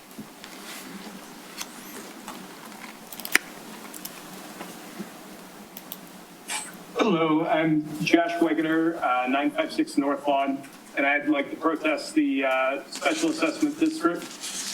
And just echoing everything else my neighbors had to say, one additional question is, in the history of this Cape Seal program, how many times has it actually gone down where the city paid 15% and the residents paid 85%? I know in the mailings and everything it says that seemed to be commonplace, but I was looking back and I couldn't really find that many examples of that, and I was curious if anyone had those metrics. Every year, we have a Cape Seal program, and every year, the residents of several streets, when you say are assessed. So I'm not sure what you mean by metrics, if you're looking for dollar amounts, number of tax parcels, but it's not only common, it's regular. It's the standard. Everybody. Does anyone? It is the standard percentage split. I paid it 2 years ago. Right. I paid it last year. Does that help, Josh? Josh? Oh, sorry, I did mute me. I was looking for how often it was 85-15, and I think you answered that. Thank you. Okay, you bet. Thanks. And there was one other hand up online. Sharon's iPhone. Hi. You don't sound like a Sharon. Muted again. Come on back. Who unmuted? Are you there? You got me? Yes. It's Sharon and Todd Carey, 559 North Glenhurst Drive. I concur with many of the comments concerning the traffic on that section of road. The one aspect that we've experienced recently is the Bloomfield Road improvement construction activity. Lots of trucks, construction traffic up and down that road. Don't know how current the traffic study is in terms of traffic count. I think the illustration showed about 450 cars a day, or vehicles a day. My guess is that's light in today's term. But in any event, I'd like to reserve our right to protest the special assessment, and I appreciate the effort here. Thank you. Yes, ma'am. Dr. Jeanette Nemisto, and I live on 320 Lakeside.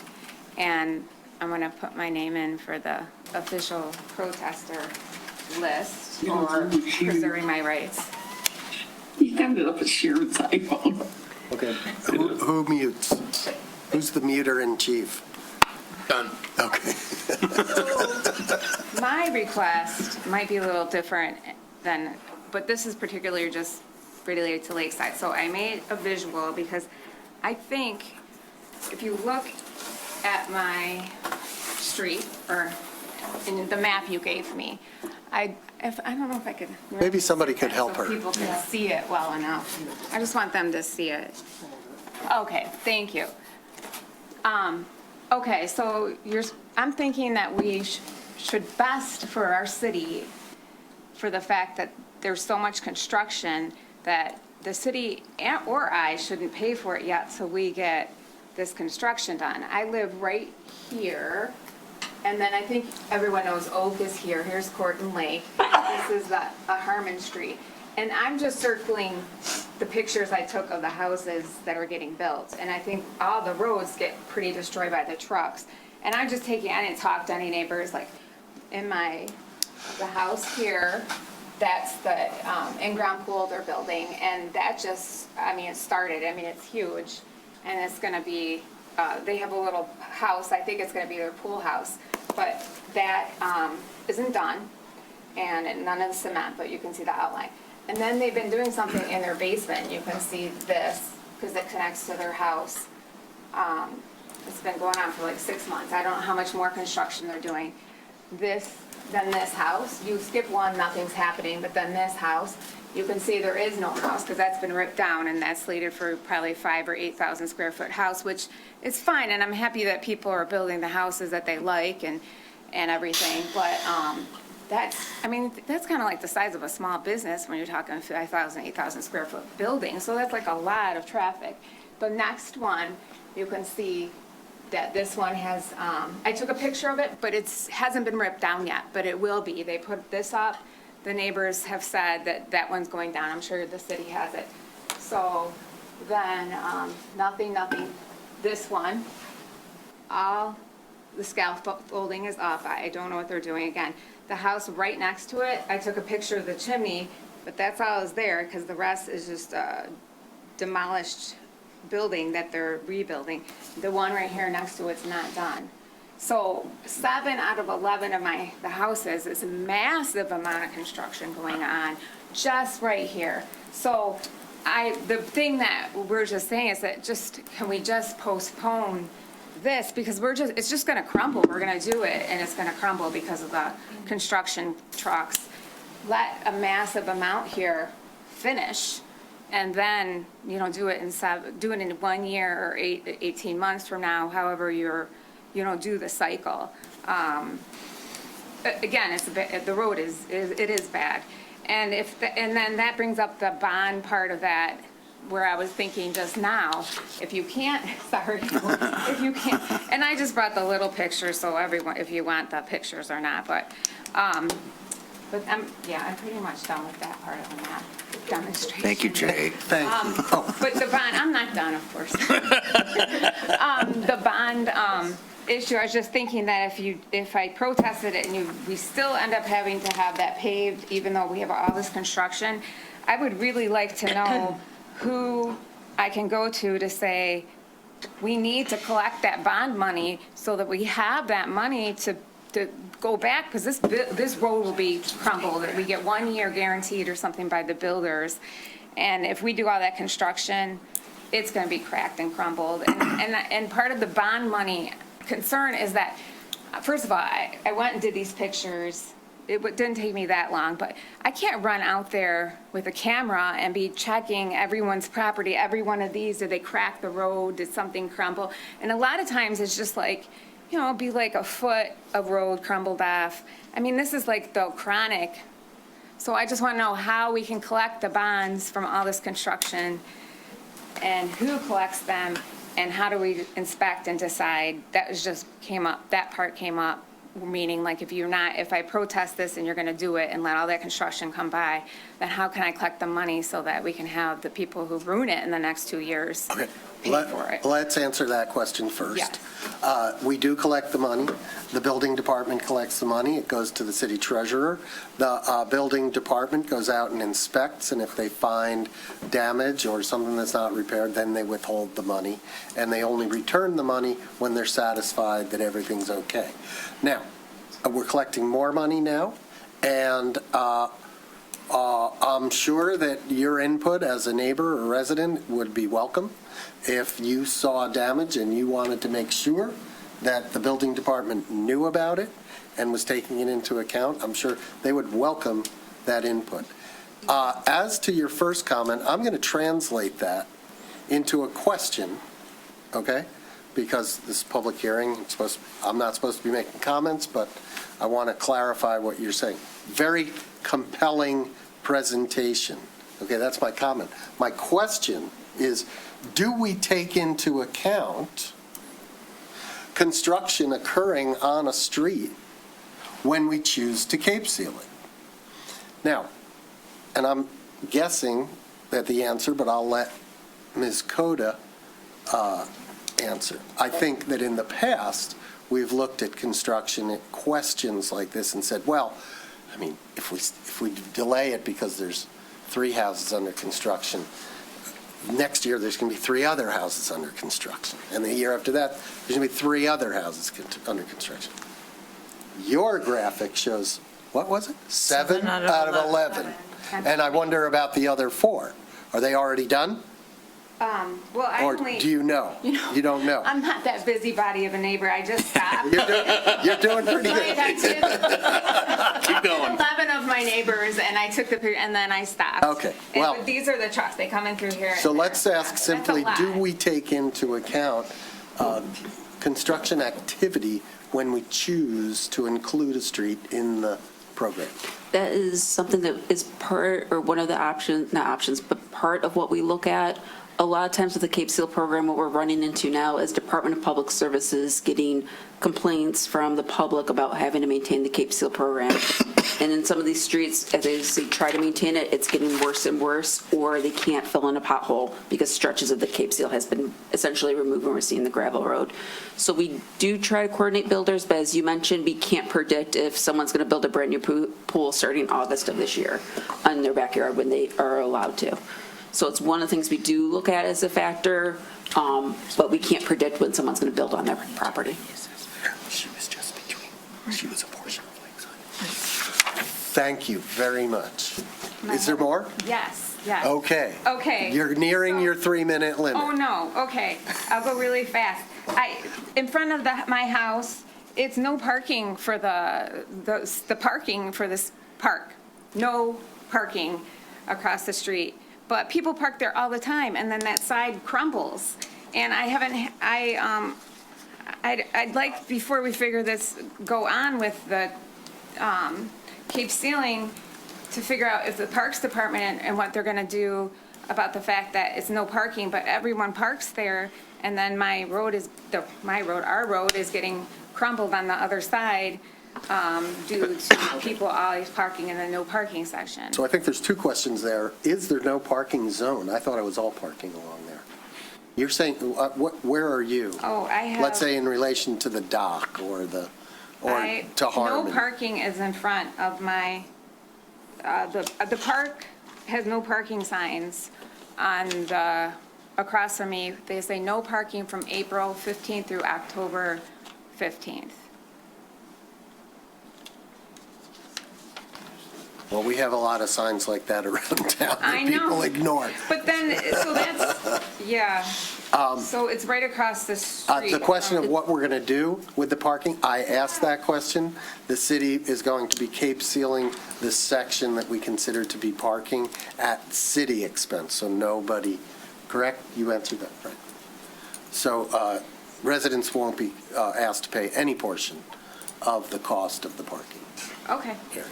And then I'm on the corner lot, but it's like a curb, and the assessment I got for personally for our property was, the first time they gave me, they said it cost me a couple $1,000s. Now it's less because because of, I'm not a corner house. What's your I'm address? Curb, 320. And what is it? $1,245. $1,245? Yep. Okay, so we have $1,245. Except for the fact that the rest of my property, which is gonna be 110 feet, they're saying is Randall. So would you like us to charge you more? Because I guess on Randall, they're gonna charge me 85%. No. That's a possibility when Randall gets done, yes. When I Randall would like gets my, done. yeah, so I would like my so right now, so that's Randall's supposed to be done the next, so I've been told that Randall will be done the next year. So in 1 year, Randall is slated for the same thing. And so I have the issue with the fact that it was so currently, so they're using a picture.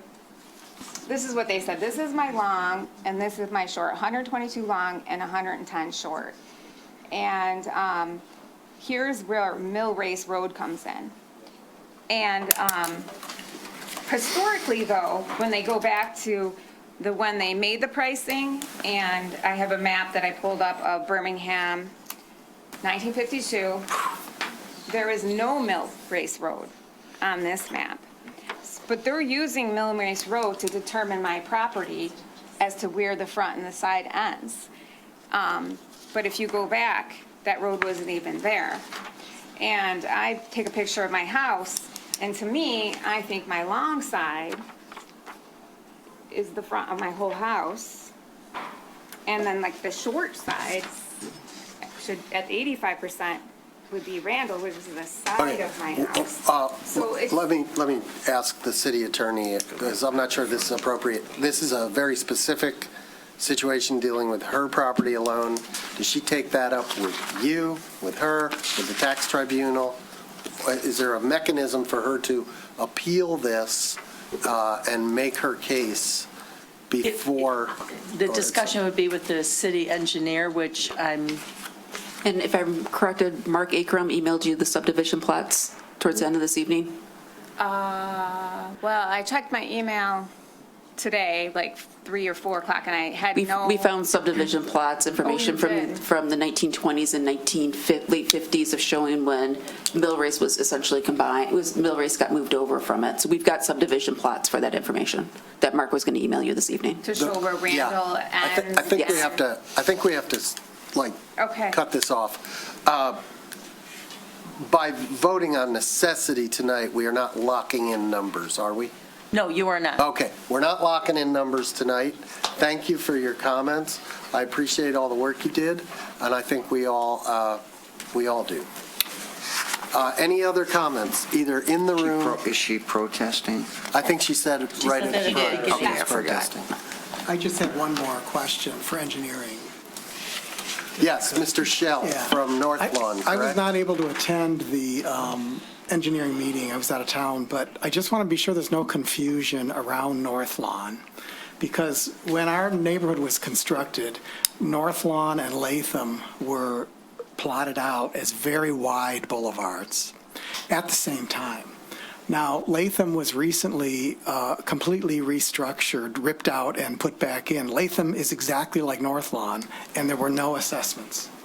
Absolutely none. It was completely replaced. They actually narrowed the road and put new curbs in, and that was all at city expense. Obviously, North Lawn, once you cross the bridge, is unimproved. I mean, it's like there's no curbs, there's no sewers, it's like a up north type road. But from Pierce to the bridge is pretty much like a city street. I mean, it's got curbs, catch basins. So what's your point? Well, the point is, why is North Lawn between the bridge and Southfield different than Latham? That's a question I cannot answer. I don't think anybody. Why on was the Latham an improved road? Well, I believe Per your Latham was an definition, and why improved is road. North Lawn in the same neighborhood an unimproved road when it was put in at the same time? I'm in the same neighborhood as another street. Our street was unimproved. No, I just was curious. if the I don't engineering think department- anybody can tell you the history of it, but the city determined that Latham was an improved road. So Latham was part of the 2021 asphalt resurfacing program. It was under construction when I started here in July of 2022. From what I understand, Latham was an improved road. So if a road's improved, the city pays 100% of the cost for the maintenance of the roadway, including mill and overlay, curbs, or a reconstruction. From the documentation that we've got for North Lawn is an unimproved road, which is a gravel road with a Cape Seal treatment on top. Unimproved roads could have concrete curbs, could not have concrete curbs. It just all depends how the subdivision was plotted back in 1920s to the 1940, 50 timeframe. Thank you. Thank you. I just had a general comment about my records show I wrote a check in 2020 for $520, and you had me assessed for $1,700. Just wondering. I mean, on this one. That's correct. Okay, she was going to look that up. Yeah, okay. I don't know. I didn't tell her the cost. Thank you for renewing Yeah. the question. Were you able to determine? I cannot look at it from this information here. I would have, and then also Department of Public Services was handling the Cape Seal program there, so they would have to The check their Department of Public files. Services just walked by in the hallway. And construction costs have been increasing over the years. Have you spoken once? I did, but I have a very quick question. Okay. Is that okay? I think. 15 seconds, go. I don't think there's anybody new. Go. Okay, go.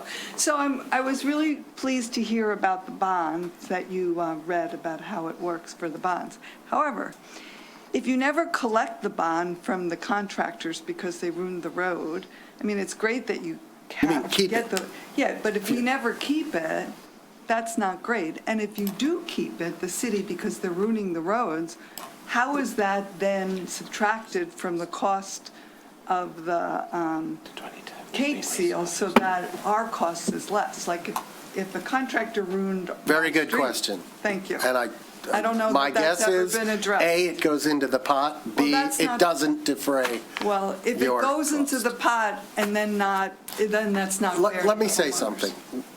We recognize that these processes that we have right now are imperfect, really imperfect.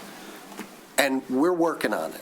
We're intending to commission, we're going to ask the commission to hire a contractor, an independent contractor, or a consultant, to help us develop an infrastructure master plan that would solve a lot of these problems. It would head off a lot of the issues we're talking about tonight, whether it's street design, whether it's funding, whether it's communication with you guys, if it's timing of the design versus the execution, standards for design, standards for deviation from design, none of us like the roads the way they are. Not one of us thinks that we can't do better, and believe me, we're working on it. Government works slowly. We can't just stop everything, okay? So, really good questions, and I'm going to add them to the list of things we got to address, because you're right. If we withhold money, at least in my opinion, from a contractor, and I'm breaking the rules. Yes, you are. I'm breaking the rules. I'm going to shut up. Okay, well, Thank you for your comment. I just have a quick question. Who pays to improve or cap seal major roads in Birmingham?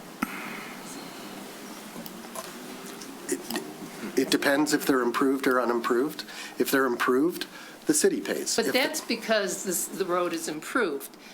If it they're is a major- unimproved? If it is a major road, then you're making the residents pay 85%. Under the current or law, whatever yes. That is correct, under the current law. Any other further comments? Questions from anyone online? Raise your hand. We're working on it. I'm going to close the public hearing. It's 8:56 p.m. Thank you all. Super appreciate it. I'm going to bring it back. I'm hoping I can get Commissioner Kozlowski. Yes, so to echo what Mayor Ballard said, thank you all so much for coming out.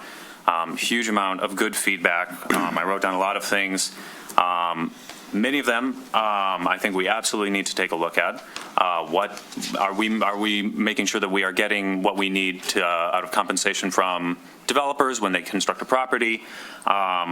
Lots of concerns about safety issues, especially on North Lawn. I have kids. I am also very concerned about street safety in the city, so I think that's something we definitely need to look into.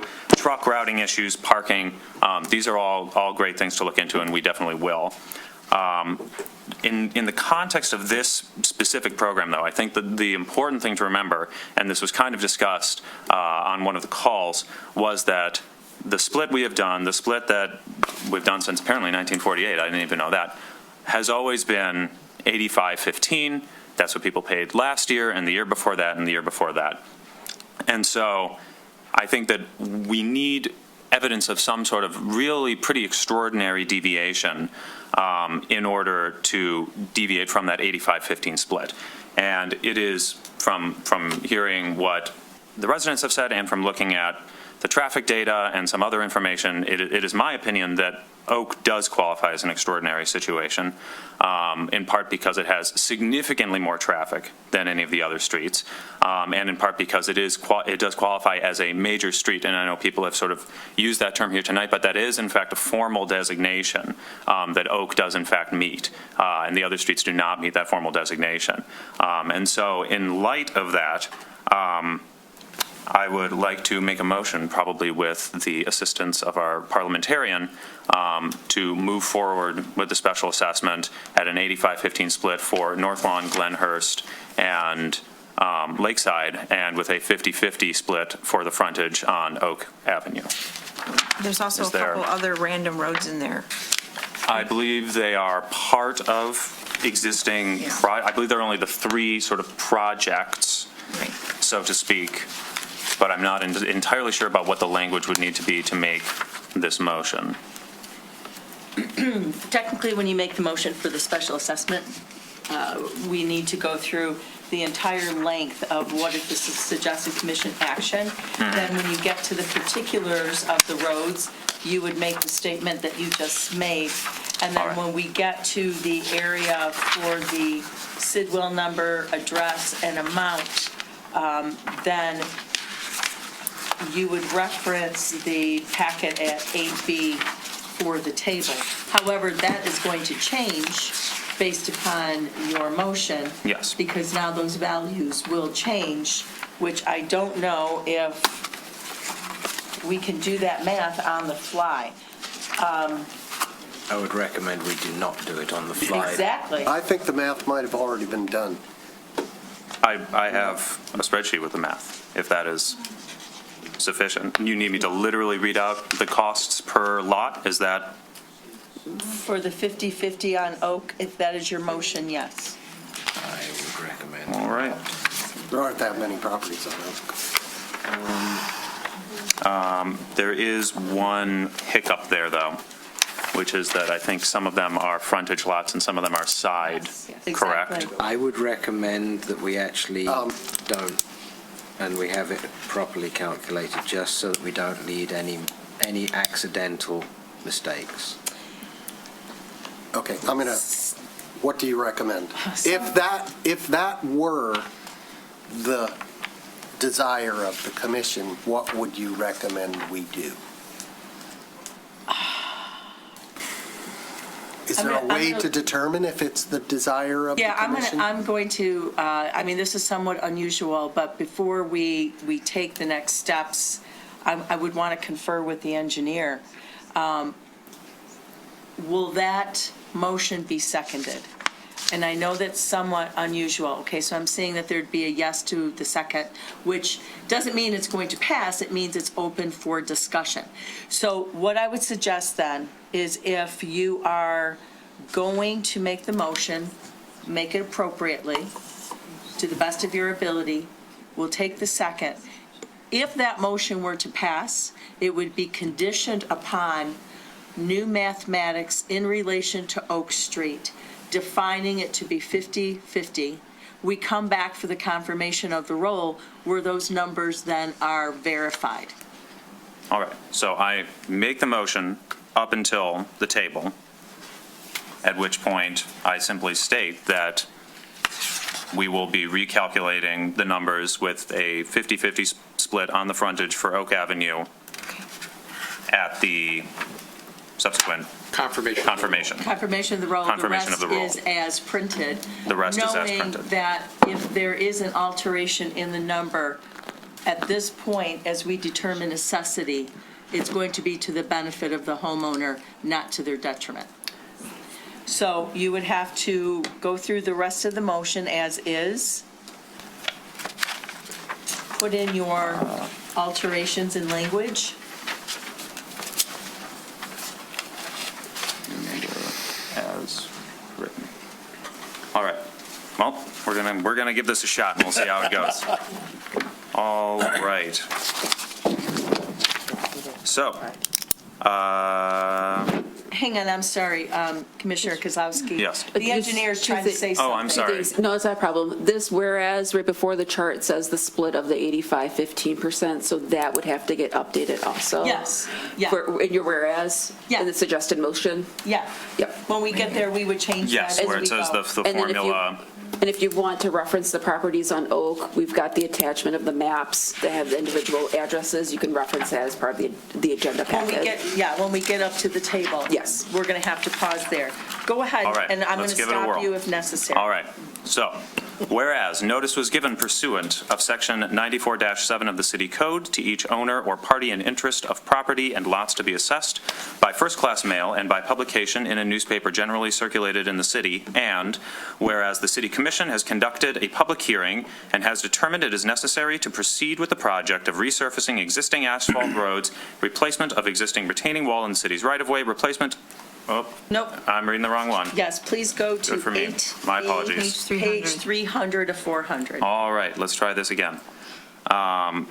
Whereas notice was given pursuant of Section 94-7 of the City Code to each owner or party in interest of property and lots to be assessed by first-class mail and by publication in a newspaper generally circulated in the city, and whereas the City Commission has conducted a public hearing and has determined it is necessary to proceed with the project of resurfacing unimproved roads by method of pulverizing, cement stabilization, spray patching, and Cape Seal surface, and replacement of city sidewalk ramps, and whereas the city has previously established a policy to defray the costs of Cape Seal treatments on unimproved streets by creating a special assessment district consisting of the properties that are benefiting from this treatment, and whereas the City Commission, after the public hearing, has determined that the 2026 Cape Seal program is a necessity and is in the best interest of the city and will specially benefit the properties included in the special assessment district, and whereas the Commission has approved the detailed plans and estimates of cost prepared by the city engineer, and I'm sorry?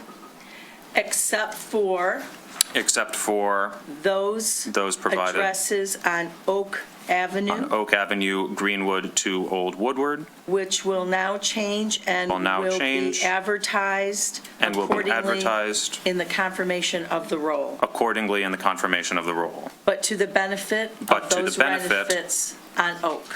Of those residents on Oak. All right. Whereas proposed costs by change order have been received and the costs of the unimproved roads resurfacing have been determined, and whereas the city engineer has determined the boundaries of the road resurfacing and sidewalk ramp replacement located within the limits of the following streets shall be installed as part of the 2026 Cape Seal program, contract number 5-26P, Oak Avenue, Greenwood to Old Woodward, and Lakeside Drive, Oak to Millrace, and North Glenhurst Drive, Oak to Pine, and North Lawn Boulevard, Rouge River to Southfield Road, and whereas the formula used in making the assessment is 85% of the front foot costs for improvement are assessed on all properties fronting on the improvement. 25% of the side foot costs for improvement are assessed on all residential properties siding on the improvement. 85% of the side foot costs for improvement are assessed on improved business properties siding on the improvement, and 25% of side foot costs for improvement are assessed on vacant business properties siding on the improvement for resurfacing of the unimproved roads and replacement of sidewalk ramps to meet ADA compliance, calculated at a rate of $40.83 per foot for properties on streets that will be pulverized, cement stabilization, and Cape Seal resurfaced. Except for those properties on Oak Avenue, which, as listed on page 8B of page 301 of the agenda packet. except for those properties on Oak Avenue as listed on 8D of 8B for Bravo. In section 8B for Bravo, page 301. Which will be assessed. Which will be assessed at 50% of the front foot costs for residential properties. Improvements. And then for all. The rest of that. 25% of the side foot costs for improvement on all residential properties siding on the improvement, 50% of side foot costs for improvement are assessed on improved business properties siding on the improvement, and 25% of side foot costs for improvement assessed on vacant business properties siding on the improvement for resurfacing of the unimproved roads and replacement of sidewalk ramps to meet ADA compliance, calculated at the rate of $40.83 per foot for properties on streets that will be pulverized, cement stabilization, and Cape Seal resurfaced. Therefore, let it be resolved The City Commission has determined that the scope of the public improvement as described is in the best interest of the city and will benefit the properties listed in the assessment roll as is a necessity, and the City Commission directs the manager to prepare a special assessment roll and present the same to the City Commission for confirmation and set a further public hearing for the confirmation of the roll on March 9th, 2026, and give notice for the same. Second. He's got a little bit more to go. Oh, beg your pardon. And- Oh, man. I thought because you referenced the And table already. I celebrated too soon. You reference all of the Sidwell numbers, street address, Cape Seal assessment, except as above stated, as found on page 8B as in Bravo, pages 301, 302, 303, and 304 of 400. Okay, you're going to need to run that by me one more time.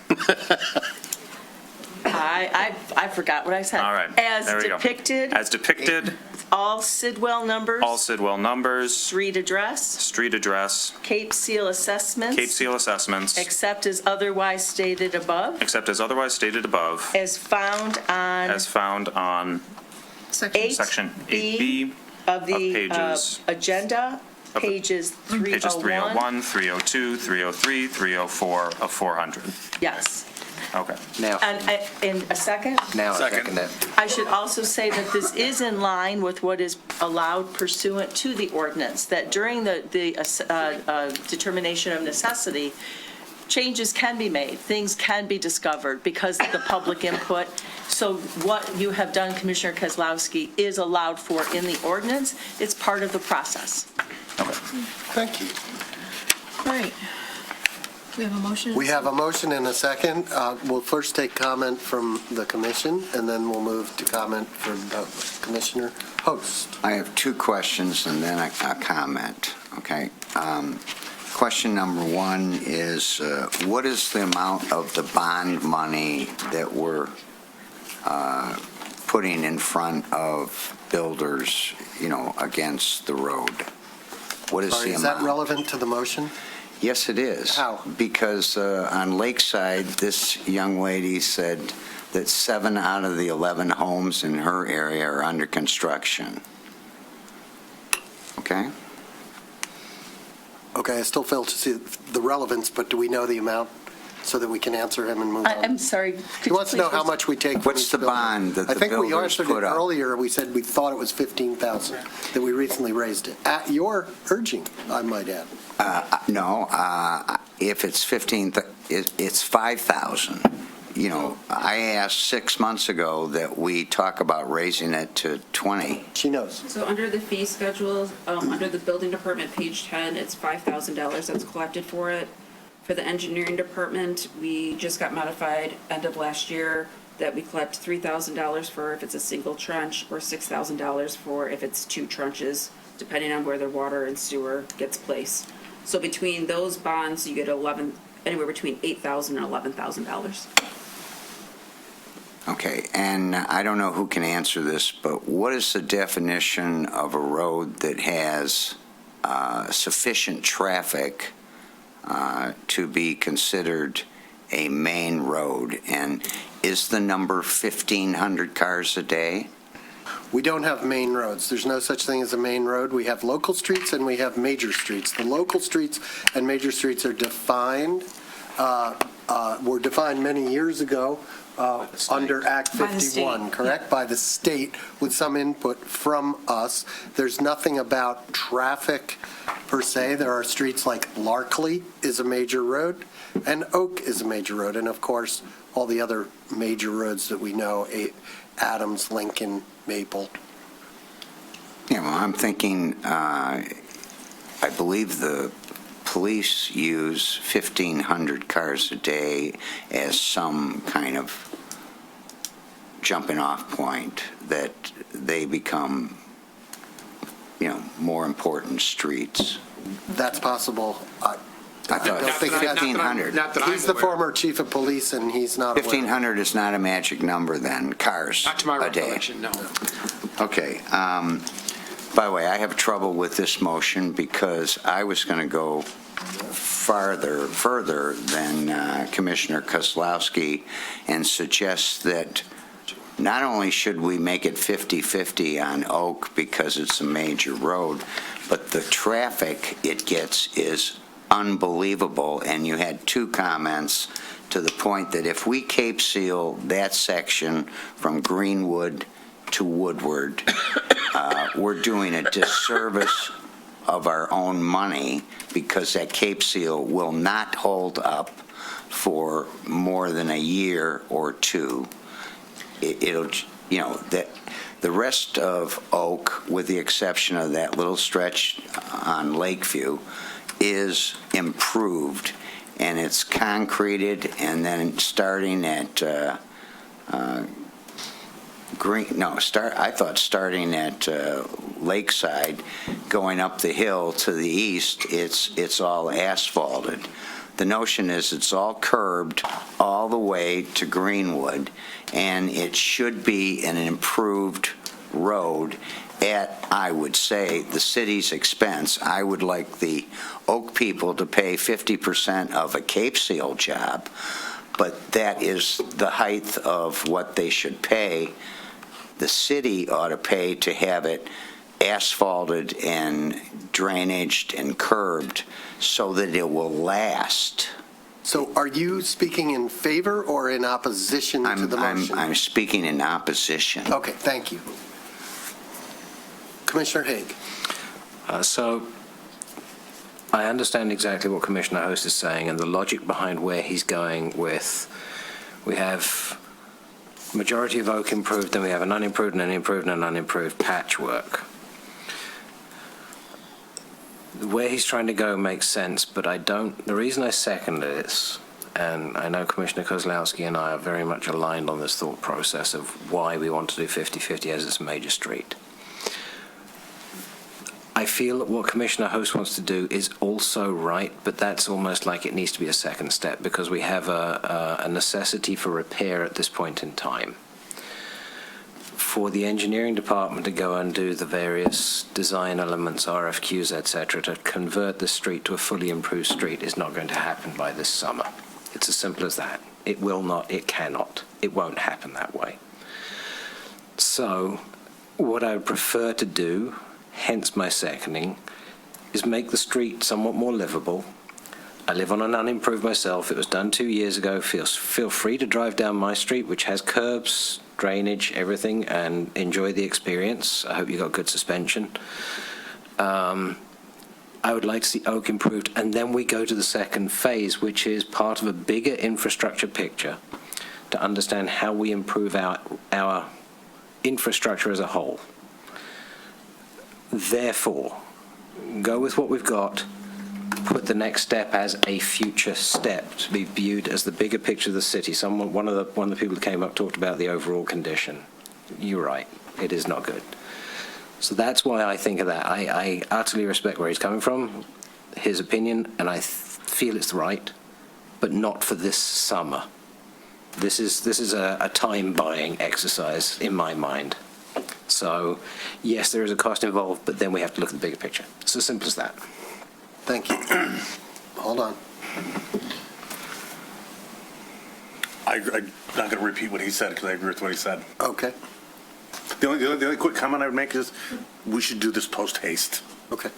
Phase 2. Phase 2. Get on to this isn't something that can drag on for a year. I will call on you, but I'm required by rules to recognize anyone. I just want to note a couple of things. Birmingham is not unique in this 85-15 split or cost share amount for road improvements.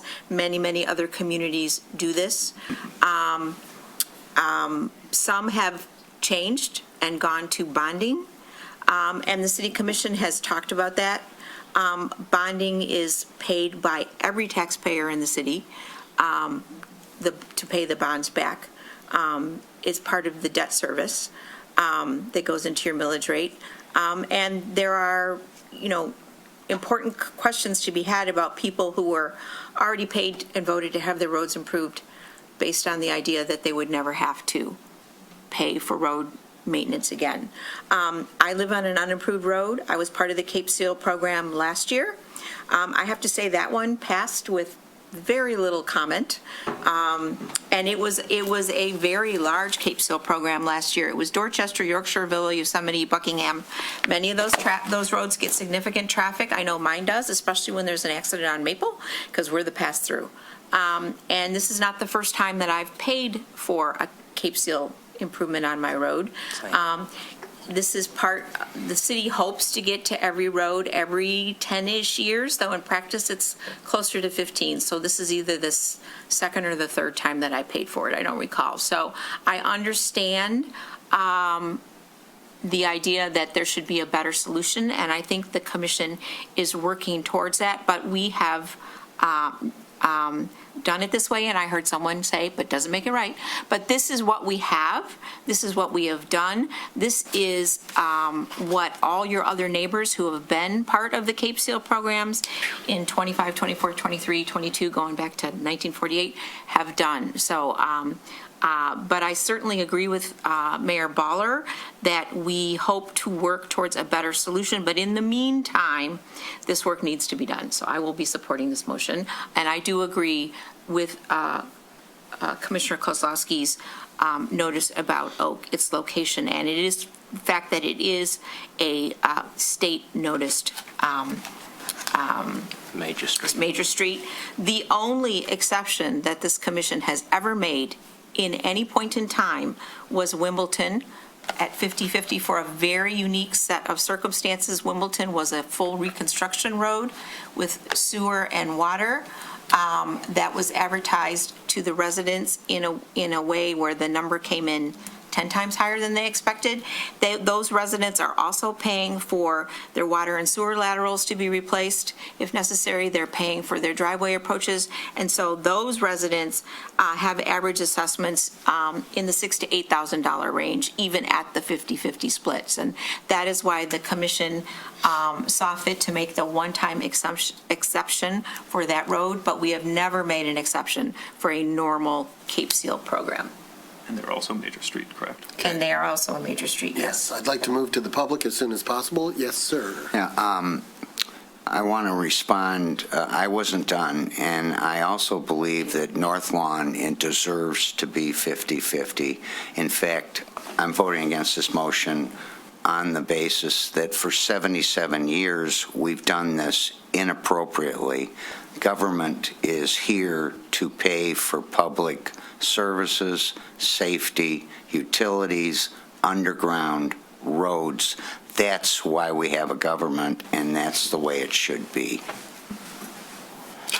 Okay, I'll take any comments on the motion from the public. If anybody online, use the raise your hand function. I hope everybody's clear on that lengthy motion that was made. Please approach the microphone. Give us your name. Residents. Ed Pollack, 692 Oak. I support the motion. I think it makes a lot of sense. Our road's in terrible shape. I see cyclists going down there. Somebody's going to crash, get hurt. Right, wrong, or otherwise, people come out of Market and are driving there and are not doing well. And with the snow, it's narrow. You have all kinds of trucks going by that are delivering things, and people are going into those ditches. I think we need some improvement done now for safety reasons. And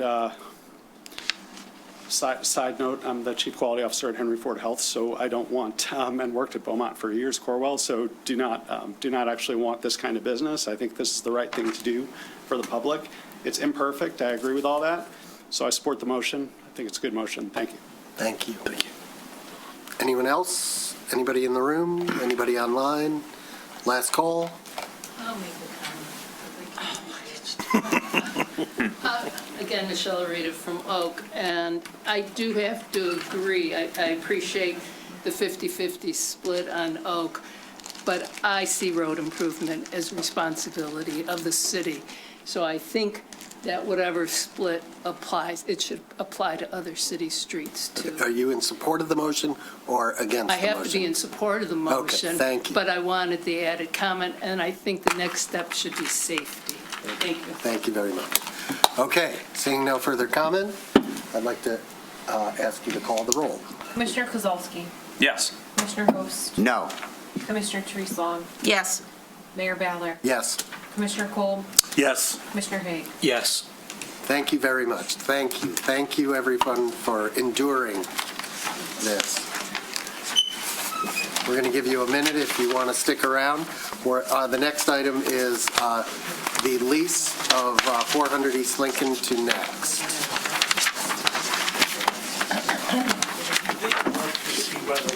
She will do that. She's looking into, because I'll get his phone number. I think it's Okay. about. talk with her directly about your particular circumstances is what I recommend. Offline.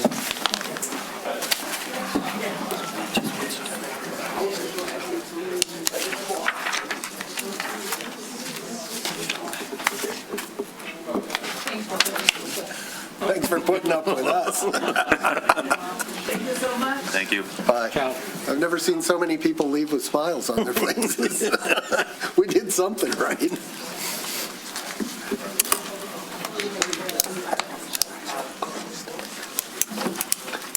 Oh, yeah.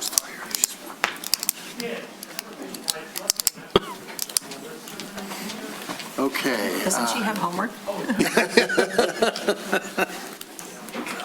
Does anybody on the commission need a break? Does anybody need a You break? don't have to stay. Yeah. And I'll take one if we're going to. All right, we're going to take a Stay. 5-minute You just break. don't have to. Just letting you know, that's all.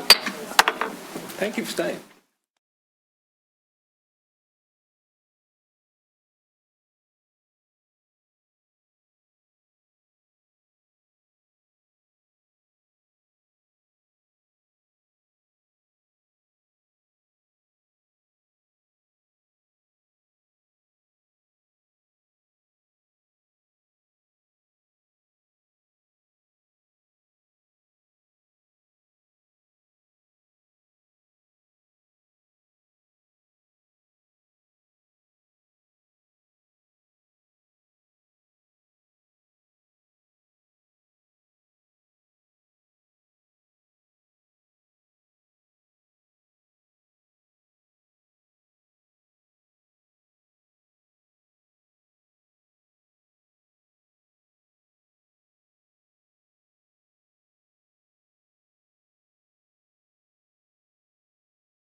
a double feature, right?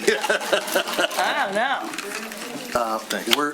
We're back in session. Are we record? Yes, we are recording. So we're now on to a resolution to approve an agreement between the City of Birmingham and Next regarding 400 East Lincoln. And I assume we have a staff report. Yes, if I may, I just kind of I'm not going to belabor this too painfully, but I just think some things are important to sort of set the table. One, I think that this is a lot more fun and a lot more exciting than what y'all just did.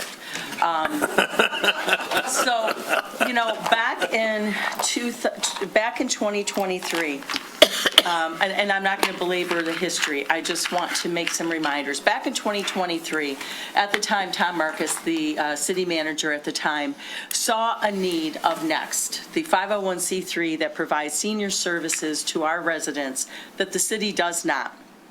And they do so for a nominal fee from the city and other communities. Tom saw that the Next was struggling because they did not have a permanent place to conduct its services to the senior population. They knew, Next, that they had a finite time to be at the Midvale Public Schools, and while the Birmingham Public School has been extremely generous to Next, they have to change their model for the building.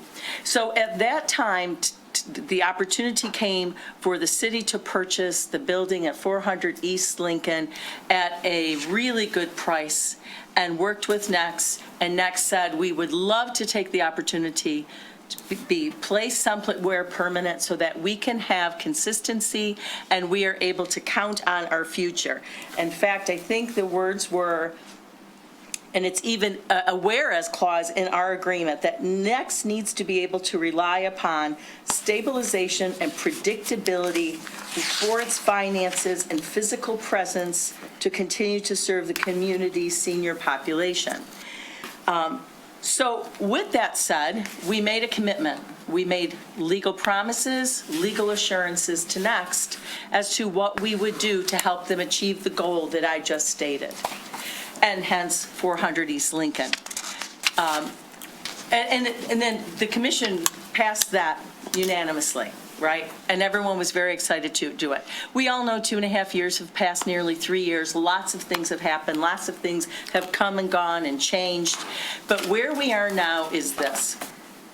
We not only made those legal promises and assurances to an organization that we value to provide senior services, but we went to the voters and said, we need some money in order to create this environment and to bring 400 East Lincoln, or at least a part of it, to a place where they Next can find it usable and allows for them to provide their services. And the voters voted and said, yes, we support that, and we're going to support how much? It'll be 3.3, but with interest, 3.5. $3.5 million, okay? And so we told the community what was needed. They voted yes. And now it's time for us to act on the promises and the legal promises and what we told voters we were going to do and why we were going to receive their money and take it. And it's time to do that now.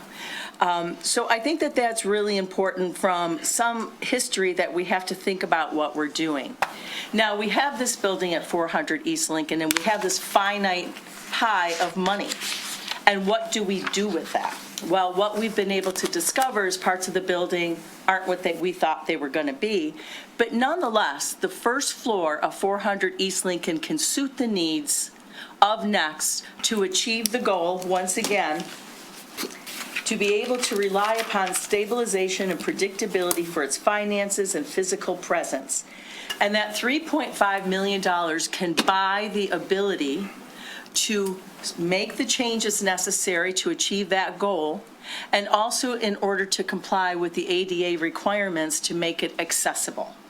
It doesn't buy us enough money to go up or down. There's been some confusion in I think, to the public that Next is somehow refusing to take more footage, or Next is not willing to share something. That is not true. The city changed what the footprint would be for Next based upon what 3.5 mil can buy us in that building and the best way to get Next in there, into the building. I made myself some notes, so I just want to take a peek here. With that said, we know that that's not going to be the end-all and be-all of this building, right? We have areas that Next is not going to occupy as the leased premises. And I think City Manager Ecker alluded to this last time. This is phase one, right? We got to get phase one done to move on to phase two. And phase two is going to be the rest of the building. Now, what that looks like, we don't know yet. Does that mean the city taking it over? Does it mean another tenant? What does it mean for all of the parts of it, for the pool? We don't know that yet, right? We're not there yet. We are in phase one, and phase one has to get done. Once we get phase one on its way, and that is developing a plan, an architectural plan, how this is going to happen. Oh, and by the way, they have a drop dead date that they need to move by May of 2027. So we don't have a lot of time here for them to fool around. Once we get that ball rolling, then I think a lot of work has to then take place. I think a lot harder than this lease of what does phase two look like. I think it's real important to talk about a few things within the lease. First, we did a process that we've not done before, and I think it's been, and I heard Commissioner Haig say this, it's been helpful and it's been positive and productive.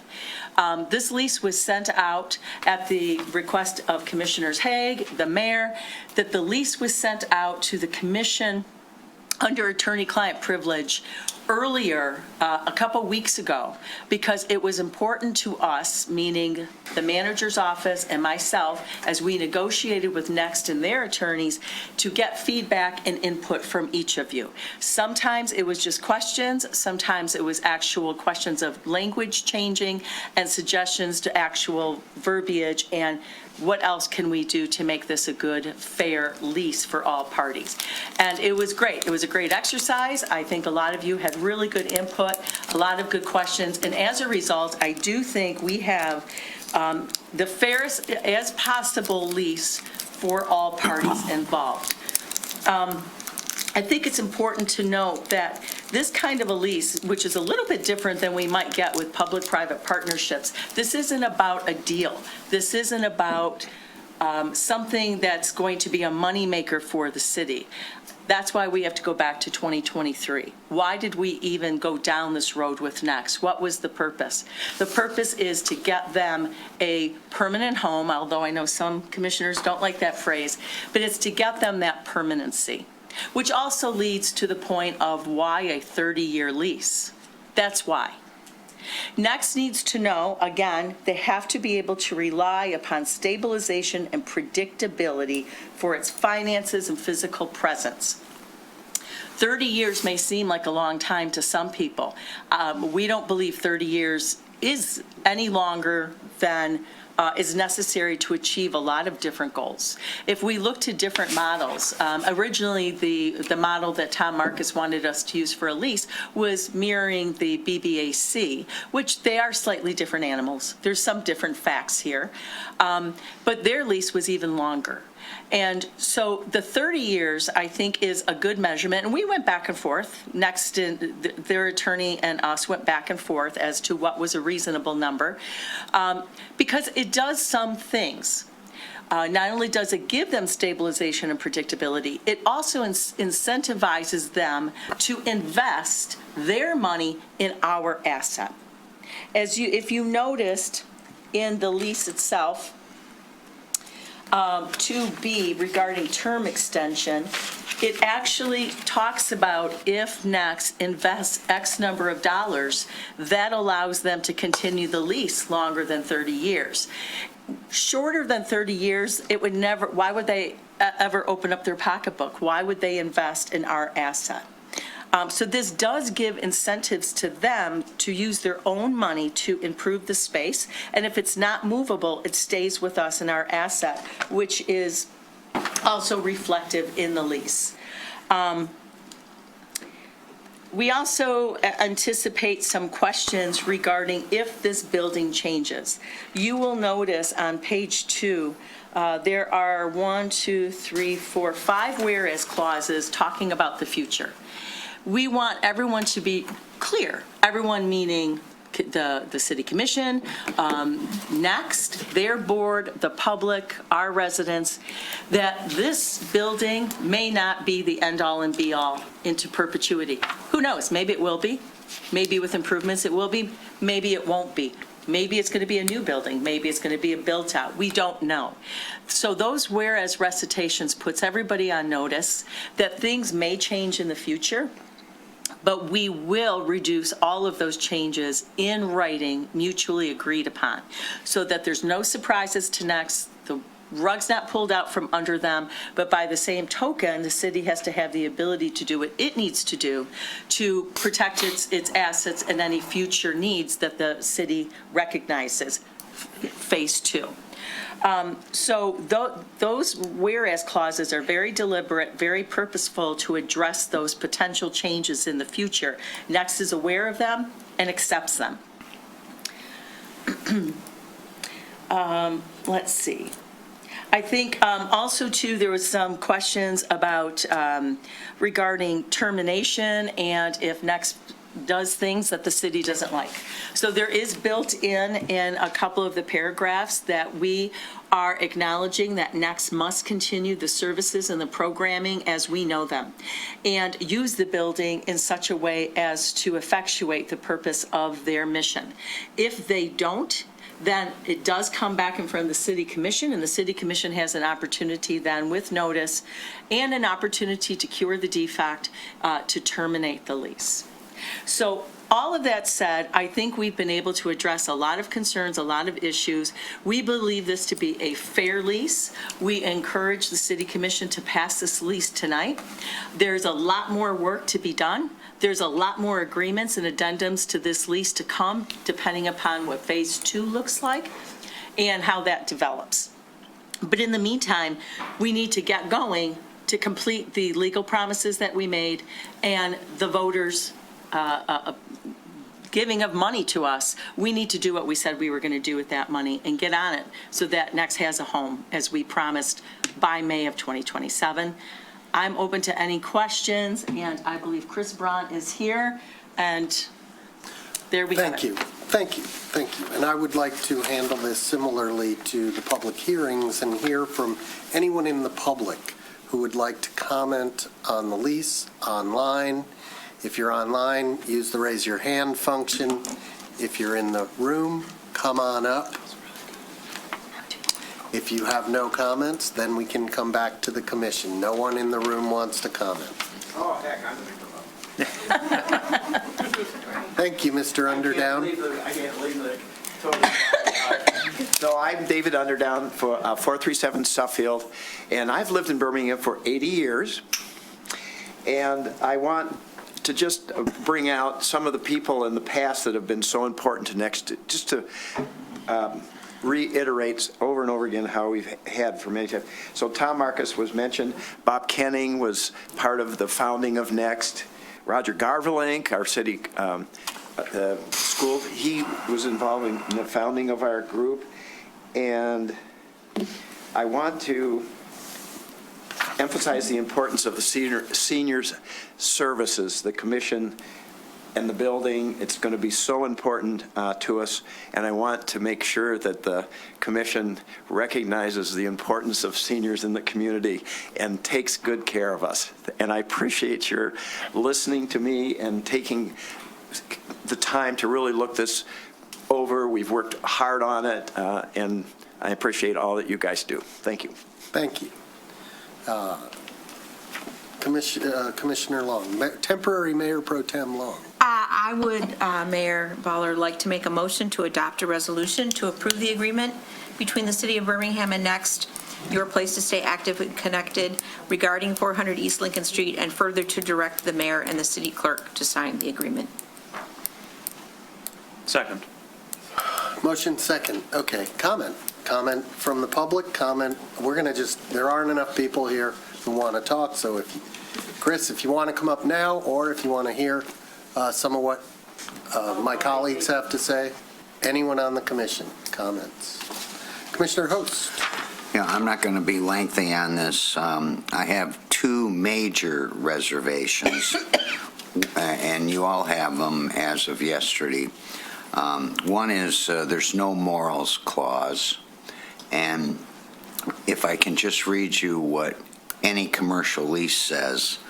If the tenant or any affiliate becomes involved in any act, occurrence, or public controversy that, in the landlord's reasonable judgment, subjects the property to public scandal, contempt, or ridicule, or materially diminishes the goodwill or prestige of the property, landlord may terminate this lease within 30 days' notice.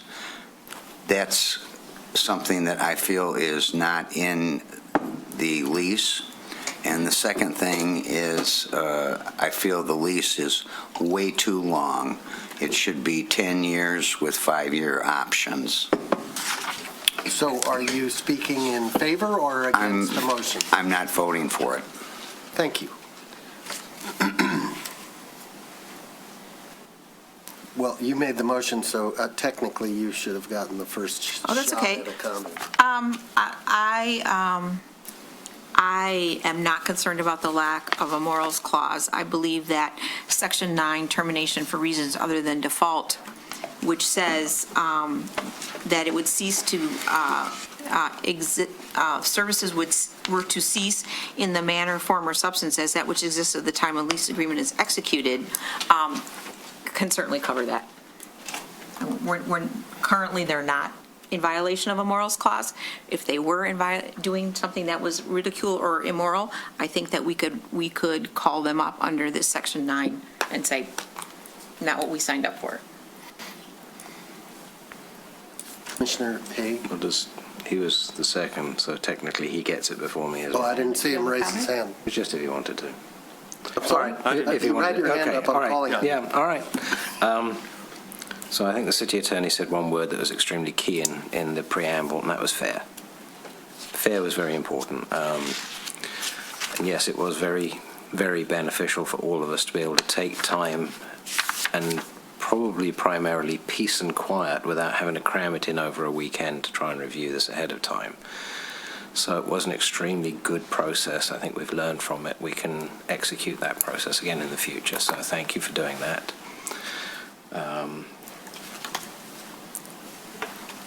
It is different to a regular commercial lease. We all have to wrap our heads around that. There is a different situation. It is not a money-making exercise for us. It was never meant to be a money-making exercise for us. And anybody that thinks it should be, please take that preconception out of your heads, because it's not that. This is a support. So therefore, there are certain different criteria in play. And I respect everybody having different opinions. The fact that we don't all agree with absolutely everything doesn't mean that we can't proceed with where it is right now, because we do have to make progress on this. So I'm going to support this lease. I'm going to support this motion because fairness and making progress were necessary. And I think we've got the best balance that we could achieve with those at this point in time. That's my reasoning. That's my logic. I've been vocal on this subject before. I think we're at that point now where progress is reasonably acceptable. Or acceptable by reasonable people, however the phrase may be on that. I think you get my point. Okay. I'm going to support the motion. That's all I have to say. Commissioner Cole? I have two things. I, too, want to get this done, but I have two things. I don't think 30 years is reasonable for stability. 10 years is well reasonable for stability, in my opinion. The second thing is on page 7 of 12, item number 9, This is for clarity purposes. We say the parties acknowledge that the future can be unforeseeable and the landlord, by a majority of the city commission, may opt to terminate the lease with 3 months written notice. To Next, if the mission of Next and/or services to Birmingham seniors were to cease in the form and in the manner, form, or substance as that which exists at the time of the lease.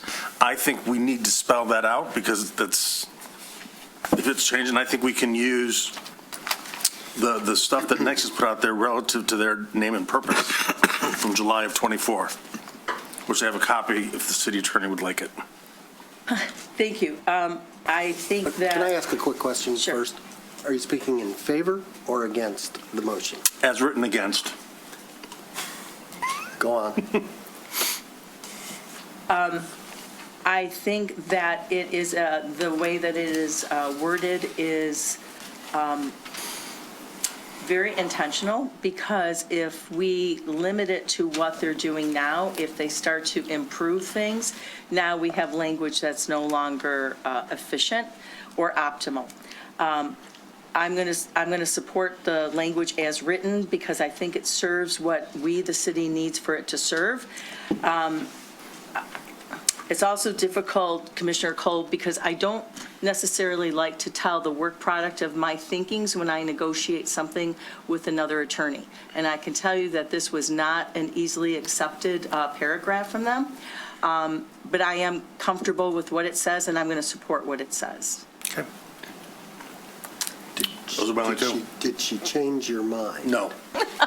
About the paragraph? No. And that is enough to? Yes. Yes? I'm just going to say that I agree with the city attorney. I do not think that we are in the business of dictating whether they have pottery twice a week or painting once a week, or whether they want to add a different or new type of class. I think the paragraph covers that comprehensively, but without micromanaging, that they continue to provide the types of services that we're used to them to provide, and that they're not going to, and if they cease to do that, if they cease to be a place of community and engagement and education and support for elders, that we'll know that and we'll bring them back.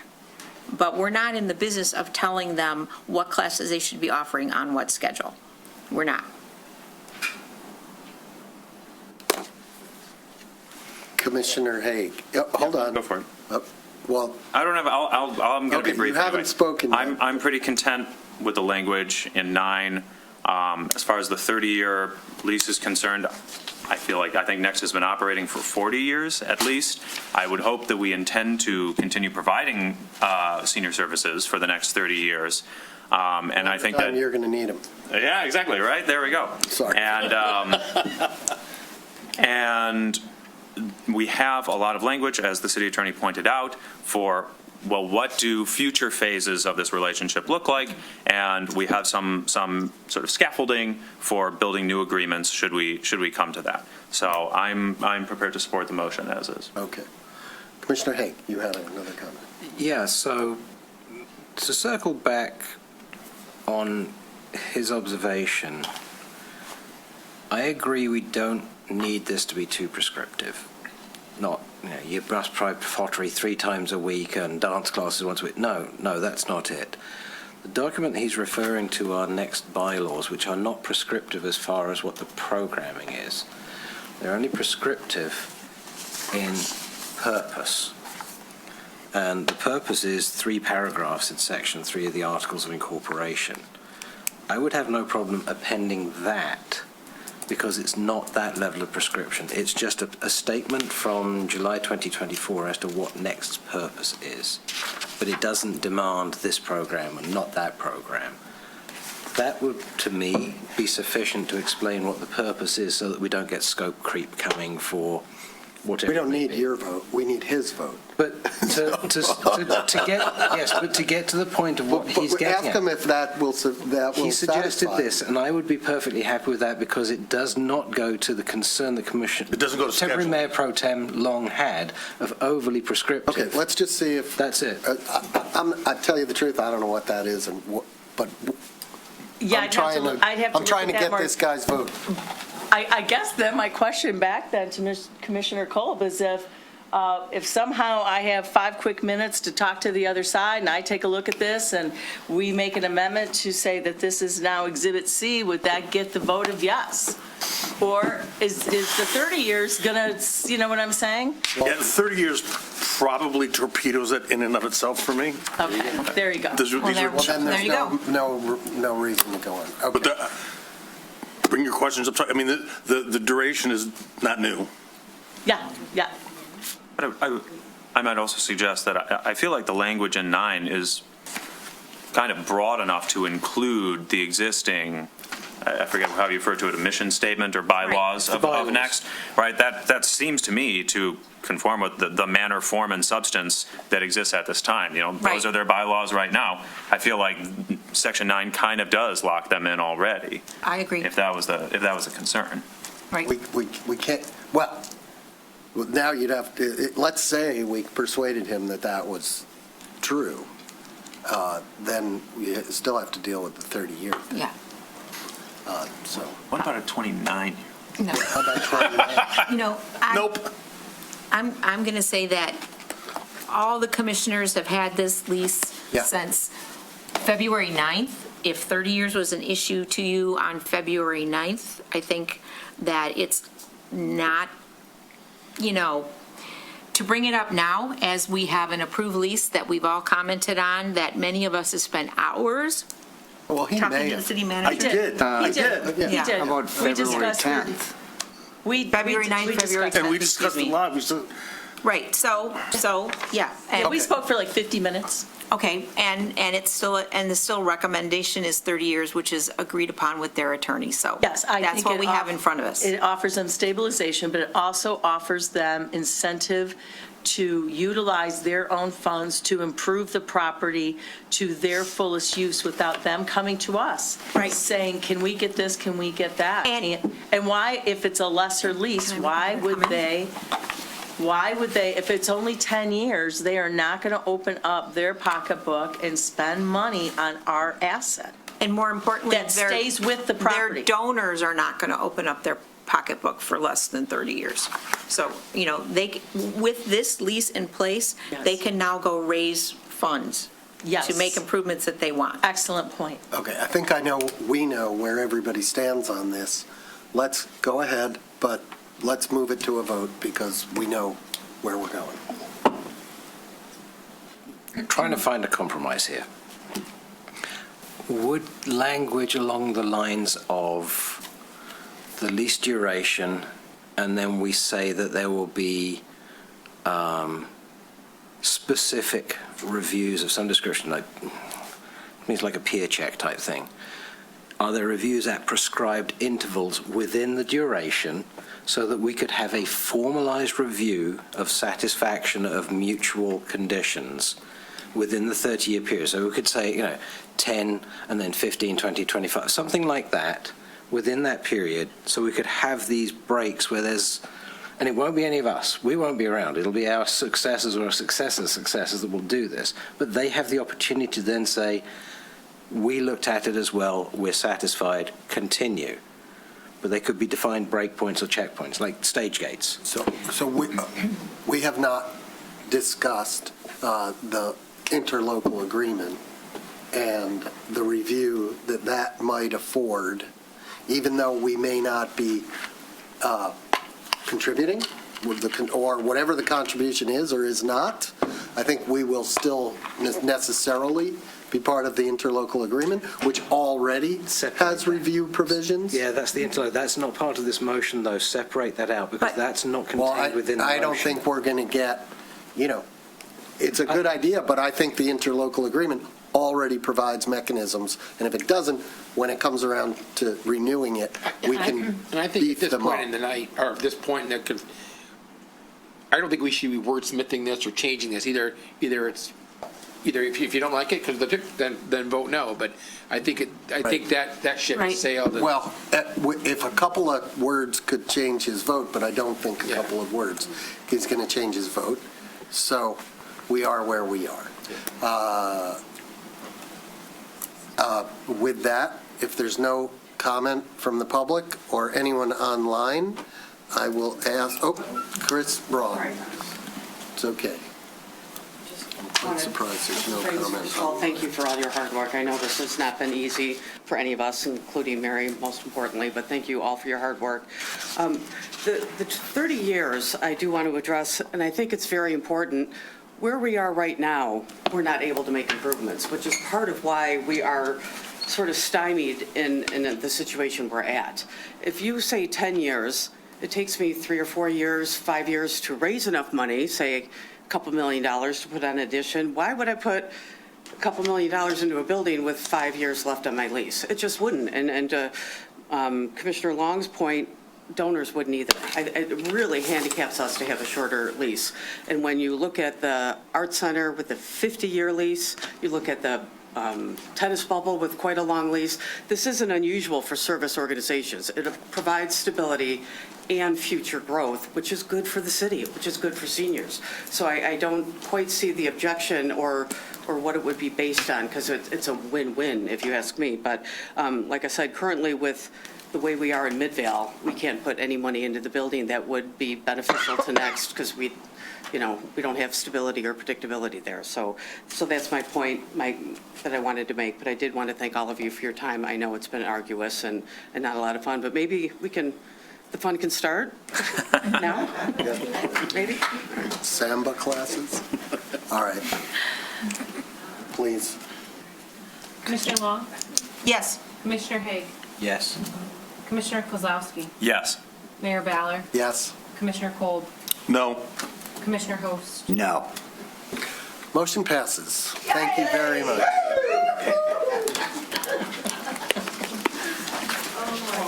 All right. Thank you.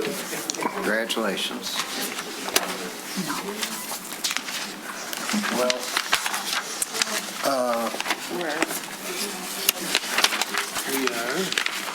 I do, now that that is behind us, I do have one statement. The YMCA renewed its message, its desire to remain in service of the city of Birmingham. And that is something I think most of us would welcome in some form. And last week, with full acknowledgement that it sold the building to the city for use by Next, and with no desire to get in the way of that arrangement, but with knowledge that the city intends to explore ways to utilize the rest of the building, leadership of the Y met with the city manager, the city attorney, and me, and we talked about ways that that might happen. It's not as simple as you might think, but I can assure you that everyone is sharpening their pencils and will continue the conversation. There's no guarantee that we will be able to work something out. All I can tell you at this point is that we are talking, we're all hopeful, and I will keep you posted on the progress. Thank you. Thank you. And now we will move on to the next item, which is the proposed design for North Old Woodward Avenue from Oak to Woodward. Ms. Coda, you have a starring role tonight. And tiring one, too.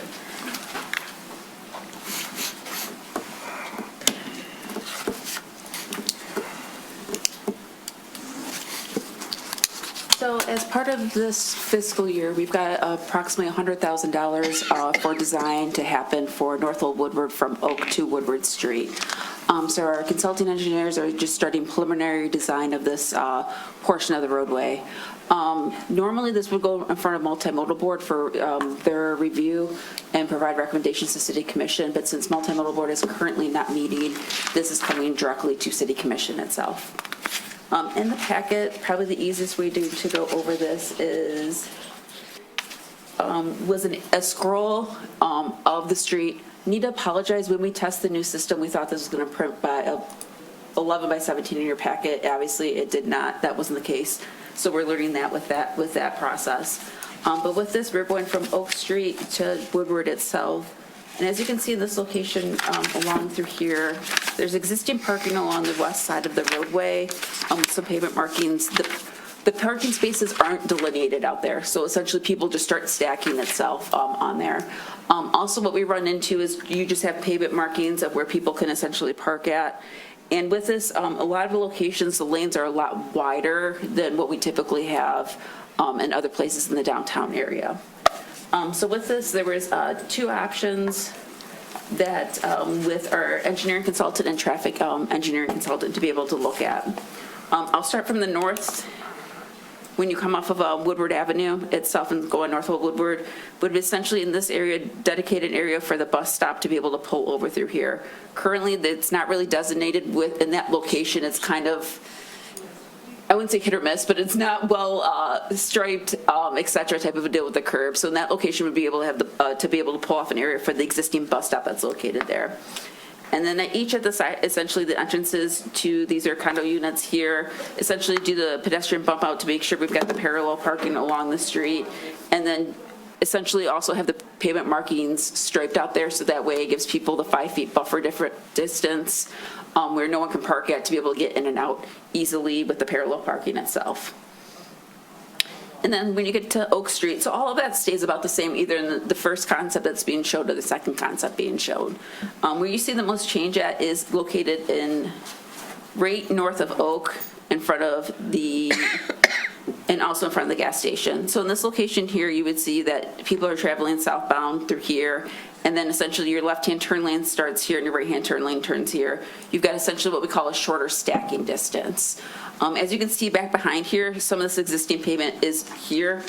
And what we noticed when we were out in the field is what you have sometimes happening if people are going south on North Old Woodward and turn into the gas stations, people actually will bypass this area here because you have enough room because the cars are parked all the way in this location here.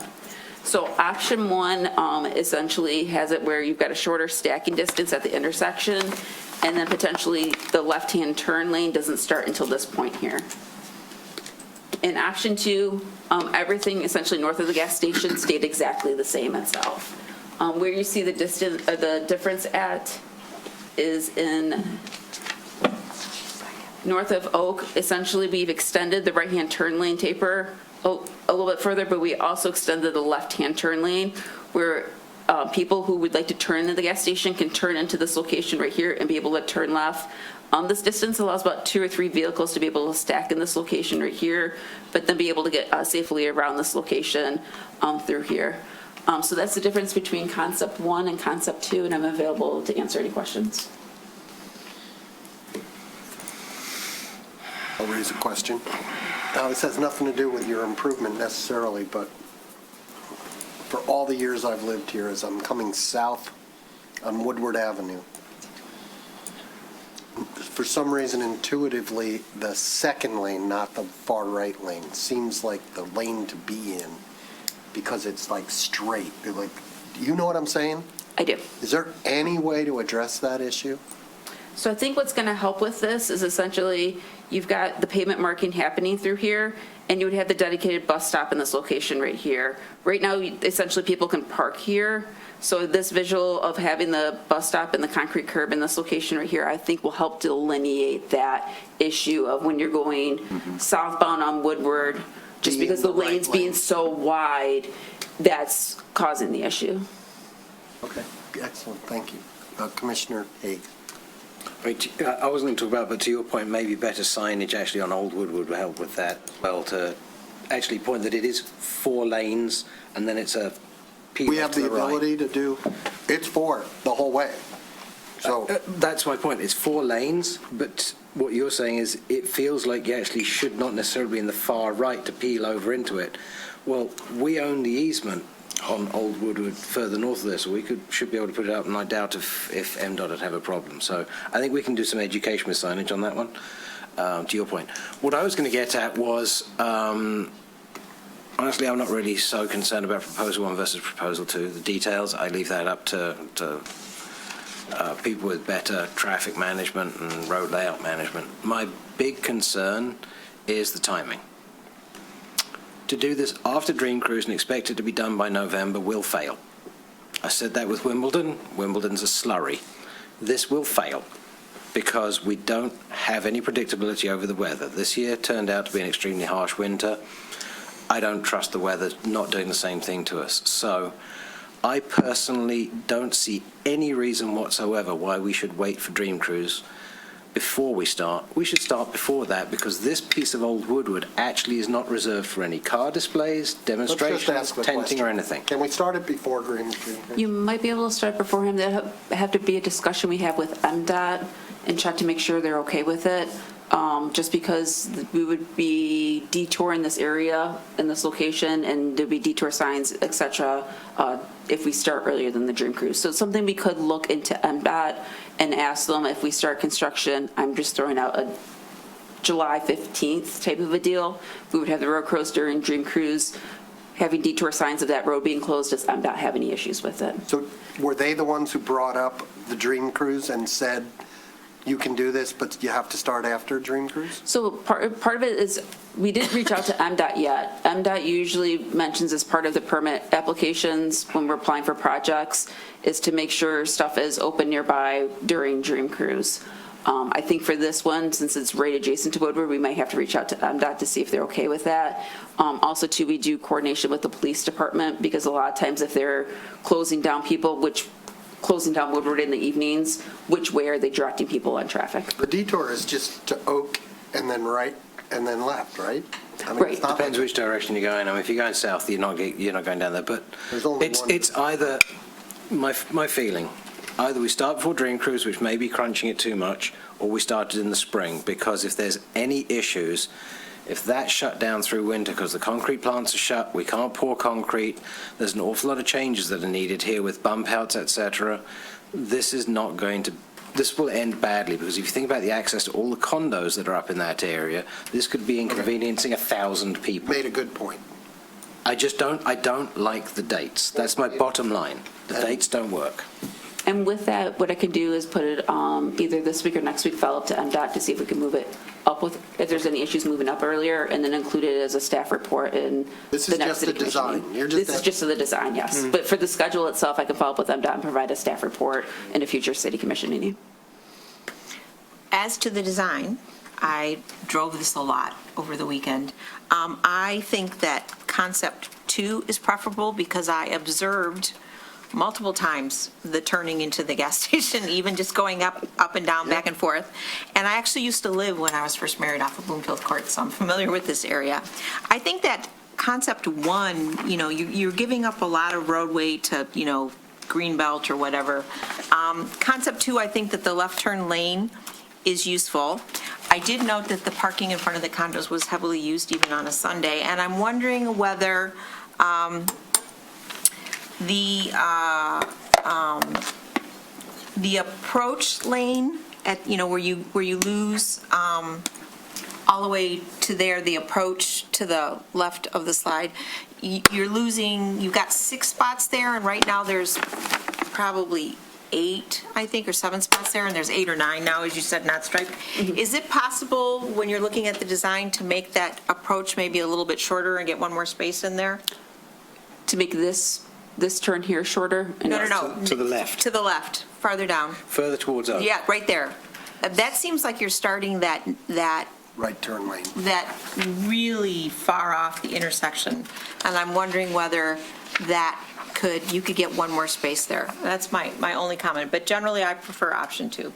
That's something we can check to see. I do know they were trying to looking at the sidewalk and just having preliminary design. They haven't set grades on the top of curves, so they need a little bit of space. But that's something we could look into in the design to see if we can add one more space in this location. Okay.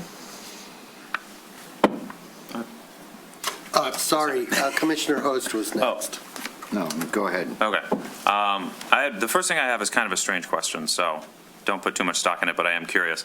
How much value do we think there is in the northbound lane there?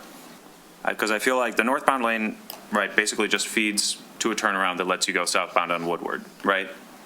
Awesome. Which, if you're in the gas station, you can just turn on to southbound Woodward. And if you're south of this, you can get to southbound Woodward off of Oak.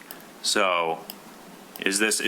The condo and the apartment owners. Okay, so it is used by the residents there to get onto Woodward. Well, at least That is their preferred way, rather than go south and then go out onto Oak. Well, what are you suggesting? Are you Well, I'm saying if we're, suggesting like Commissioner Long had said, is there some way we can find some way to get some more space for parking? You know, parking here is highly utilized, and I'm saying, well, we've got a bunch of right-of-way here. Is there some way for us to just shift the southbound lanes south, to the east? What is the just- definition of the right-of-way there? The Is it the right-of-way dashed is lines? the black dash line. What we sometimes are going to run into on the east side is, these are the existing trees located in the city right-of-way. Yep. So if we move this edge of the east roadway to the east, we're looking at then taking out. Yeah, but I'm saying, what if we just scrap the northbound lane? Do you think So you're take the whole, saying- whole, You just restripe it, and you just say what is now the northbound lane becomes left turn lane, right? What is now the left turn lane becomes a straight, and what is now, and then you just have the entire perimeter there potentially for parking. Is that, but if what we're saying is, well, that's a massive inconvenience to the residents who live there, then, we can scrap it. I'm not married to that idea. It was just something I was thinking if we were looking to fish more parking spots out. So, and then my second thought was, if I'm reading this right, we've got bump outs at like Bloomfield Court.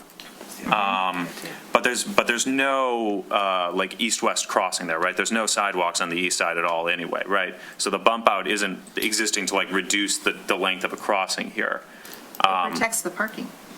Is that what the purpose is, so that people don't rear end the parking vehicles? Because I was thinking that could be another, if we just made it a straight line, we could eke out another parking spot. It also narrows the road to Yeah. That's a good point. And also Okay. too, in this location here, I'll zoom in real fast. It's hard to tell with a little of the yellow. With essentially striping the area as designated parking spots, this is going to be an ADA compliant spot with access to the sidewalk, and the Yeah. same in this location right here. So we are using kind of the bump outs to be able to help us fit the ADA parking spaces in this location. Okay, great. Thank you. May I speak? I guess I'm calling on myself. This idea of using the right-of-way when we need parking and we talk about making concessions for employees, there are many communities where they provide free parking out, pretty far out, but, it works for some people. And I'm looking at the trees that you have on here, and on the plan there, they look like, big, they look more substantial than when you do a street view. They're mostly evergreen trees that can be moved. And I wonder if we could put in a significant number of parking spaces there that could be offered free of charge. On the other side. Yeah. They'll get used by To anybody, but it's going to be employees who don't want to pay to park in the structures. There's power lines right above them. If you look at it, there's a major power line that goes straight above those with transformers on the poles. Well, I don't think that, we'd have to ask them whether the power lines are a problem. You're right, there are power lines there, but. Fairly big. I mean, you could put a gravel parking lot, with where you turn in, not parallel, but whatever, angled parking or whatever. It's just a thought that as we talk about parking all the time, and if there were people parked up there on Sunday, then I can imagine there would be a demand for it. I was under the impression that those spots are being used by the condo owners. They're adjacent to the condos for if they have more cars than they're allotted, or if they have visitors. It seems to be. Maybe, but there's an opportunity nonetheless. I throw that out.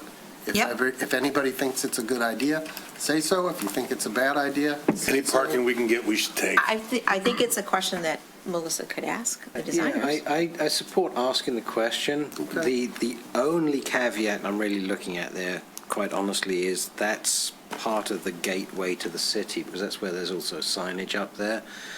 Now, to be fair, I'm not a big fan of us just having green space and then we mow it, we spray it, what have you, because that's wasted sustainable space.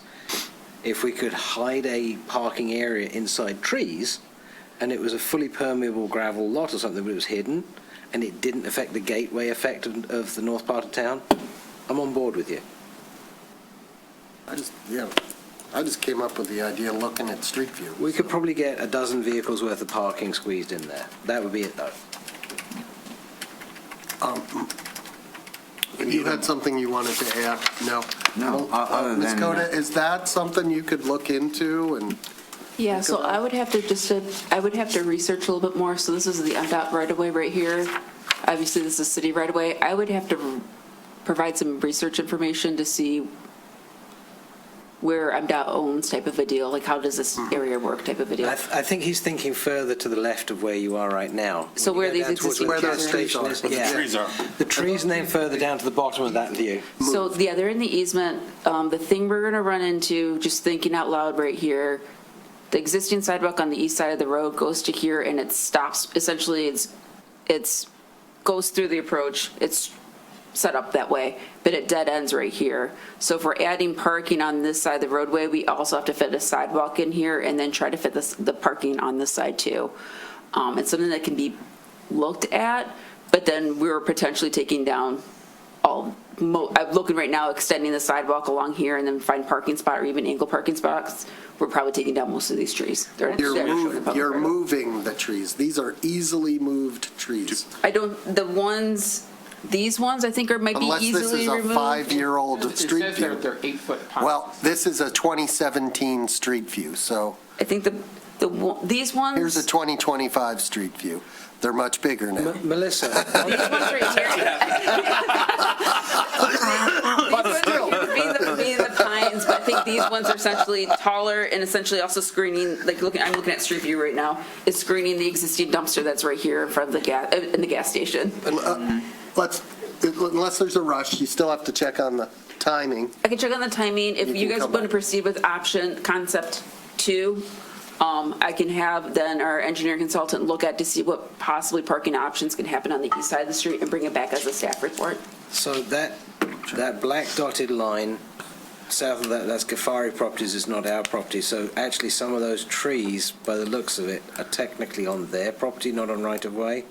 So is that how I'm yes, go underneath that line. These two are on private property. And yes. also to the right, it looks like the center line of some of those trees is actually on private property versus our property as well. Right. That one appears to be on private property, That's what I was missing. public right of way. Just looking at essentially where they got the center of the tree and during the topographic survey. Okay, so the gravel idea wouldn't work. It's a different concept. I missed that piece. So funny. We could still get 4 parking spots in there and relocate trees to further north along there and get the same effect for tree coverage and moisture absorption through the ground, though. Okay, I think we're far enough along with, she's got her marching orders, right? Yes, Commissioner Host. Something early on that the multimodal, no, actually it was the parking assessment, the advisory parking board asked us to give the 6 spots in front of the Pearl condominium complex to the Pearl, and they recommended no, and we did that. And where I'm headed is Douglas Cleaners is up there. Parking at that, just south of the light, is very difficult. It is way overused and abused. So any metered parking, for instance, that we could do north here could easily not only gain us some revenue, but relieve a lot of frustration from people trying to be at the north end of Old Woodward. I will add that we allowed them to use street parking to fulfill their requirement, and we counted the parking that they had inside the building for retail. But And we asked that they put up signage inviting their retail customers to park in there. They did not. You can go in there and it will be empty. And we haven't really enforced having them, use the parking that they have. I don't know how you do it, but making them put up a sign at least that says, patron parking. Okay, so no vote. Well, there is a suggested motion. Oh, for the, And if I could, real fast, in Yeah, there are one case or two. I forgot to mention this, in this location right here, the planning department got a grant to install a bus shelter in this location right here. So the same engineering consultant we're using for the design for North Orr Woodward is also helping the planning department to design this. So this is what you're going to see upcoming here in the future is a new bus stop installed, a curb in this location right here, and then the sidewalk ramp. So that will also help delineate someone coming southbound to make sure you're turning this way and then that you're staying through the straight through and going through Oak intersection. And is there already a bus stop there, but there is no shelter? Right. Okay. So hang on. do you want to vote tonight? Hang on a quick sec. I missed that bit with the bus stops. So we've got two bus stops that are within 100 yards of each other? Yes, we do. Why? And I don't know offhand if it's different bus routes themselves. Yeah. Are they I also the don't same love that the one is direction or different? is immediately after an Same side of the intersection. I street. feel like that's That just asking seems for trouble. Just Yeah, they're both current bus stops. Where's the other one? The other one is Further up. located. Yeah, we're delineating it right at the north end. further right up at the north part of it when you first come in, right there. Right there. There's the other one. It's And 100 whose yards bus stops away. are they? They're both SEMTA? They're both existing ones out there, yes. Well, I would say we should Consolidate into one that's in the figure middle. out who's in charge of bus stops. And, no, really. Yeah. I mean, one bus stop. Mr. Dupuy is our. Well, one of those Oh, bus stops but is I 3 parking suspect that spots. SEMTA, Yeah, I'm sure it's a are they called SEMTA still? No. Do we know if there's a shelter on the north stop? There is not. There is not. So there's no shelter on either stop right now. Currently, they got a grant for the south one. Yeah, and we have a grant for the south one. I would go back and ask them, what's the logic of having two bus stops? Because if we... Kill this one, turn it into parking. This one is 3 to 4 parking spots right there, and if it doesn't have a shelter and then 100 yards away, the bus stops again. Yeah. Well, I was going to say Probably the not the opposite, same. though. I feel like putting a bus stop immediately after an intersection feels like a bad idea. They're both right? immediately after Like the an light turns intersection, green, though. the bus goes 100 feet and then stops, and nobody else can get through the intersection. That feels. It pulls off to the side with the plan. Do you think that there's enough room to get around it? Maybe Well, there is. but on the plan, those people turn, don't they? You cannot proceed. Stop. Okay. Everybody, Yeah. stop. Let's get Oh, you're right. control.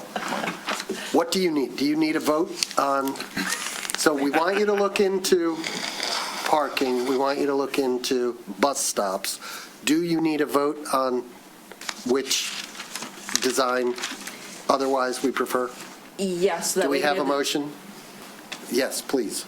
Make a motion adopting a resolution to approve the proposed concept 2 for the North Old Woodward project and to investigate adding additional parking as discussed. Second. Discussion. Public. If you're online, use the raise your hand function. Anybody? Because okay. No, seeing no comment. There is money involved probably, so we have to do a roll call. Commissioner Host, Yes. Commissioner Therese Long, Yes. Commissioner Kozlowski, Yes. Commissioner Cole, Yes. Commissioner Haig, Yes. Mayor Ballard. Yes. Okay. Just a quick question, if I may. Did we not want to just make sure that it also covers questioning the need for two bus stops in such close proximity? Because that wasn't included in the motion. No, it's not in the motion, but neither But was they the have parking I direction. just wanted to make sure it was covered. Well, no, she added it. She added it. We move to commission items for future discussion. Motion's required to bring it up. We all know that. At the next reasonable end agenda, no discussion on the topic will happen tonight. Commissioner Host. A lot of downtown commercial developments use our public roads for months or years at a time, as well as they remove parking from the sides of our public roads, metered parking, which I mentioned to you down, everything I'm talking about is $5,600 a year, each meter. And I think I'd like to make a resolution that we discuss the city's policy regarding developers' responsibility for lost parking revenue and inconvenience of shutting down our public roads during their construction. Did we not direct staff to implement this and do it on Yeah, we did. future Yeah, projects? We did, and it's We been did. implemented. Yes. It's already been done. You were here. Thank you. Anything else? I have a couple of items. Ms. Mallon was here earlier to ask that we discuss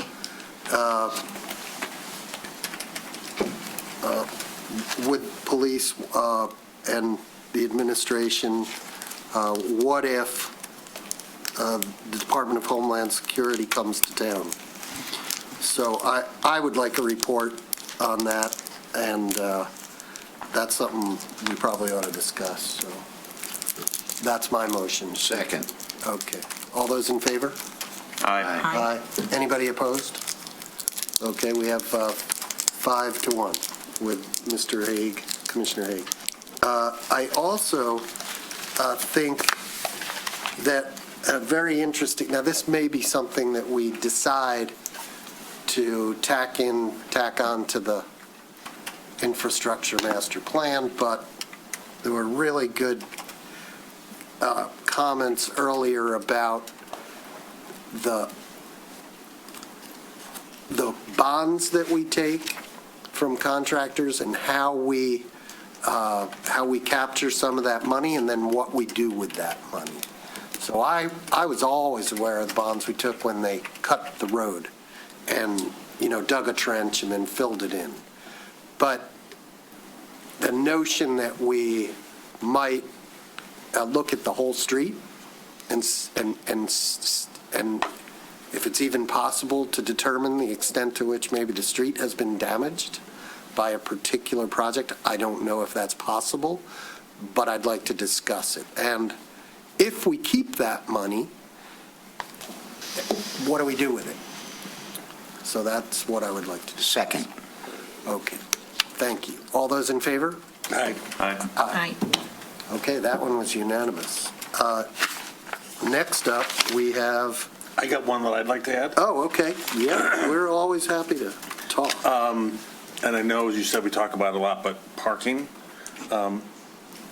particularly south of Old Woodward, and how we're going to, or south of Maple, sorry, on south of Old Woodward.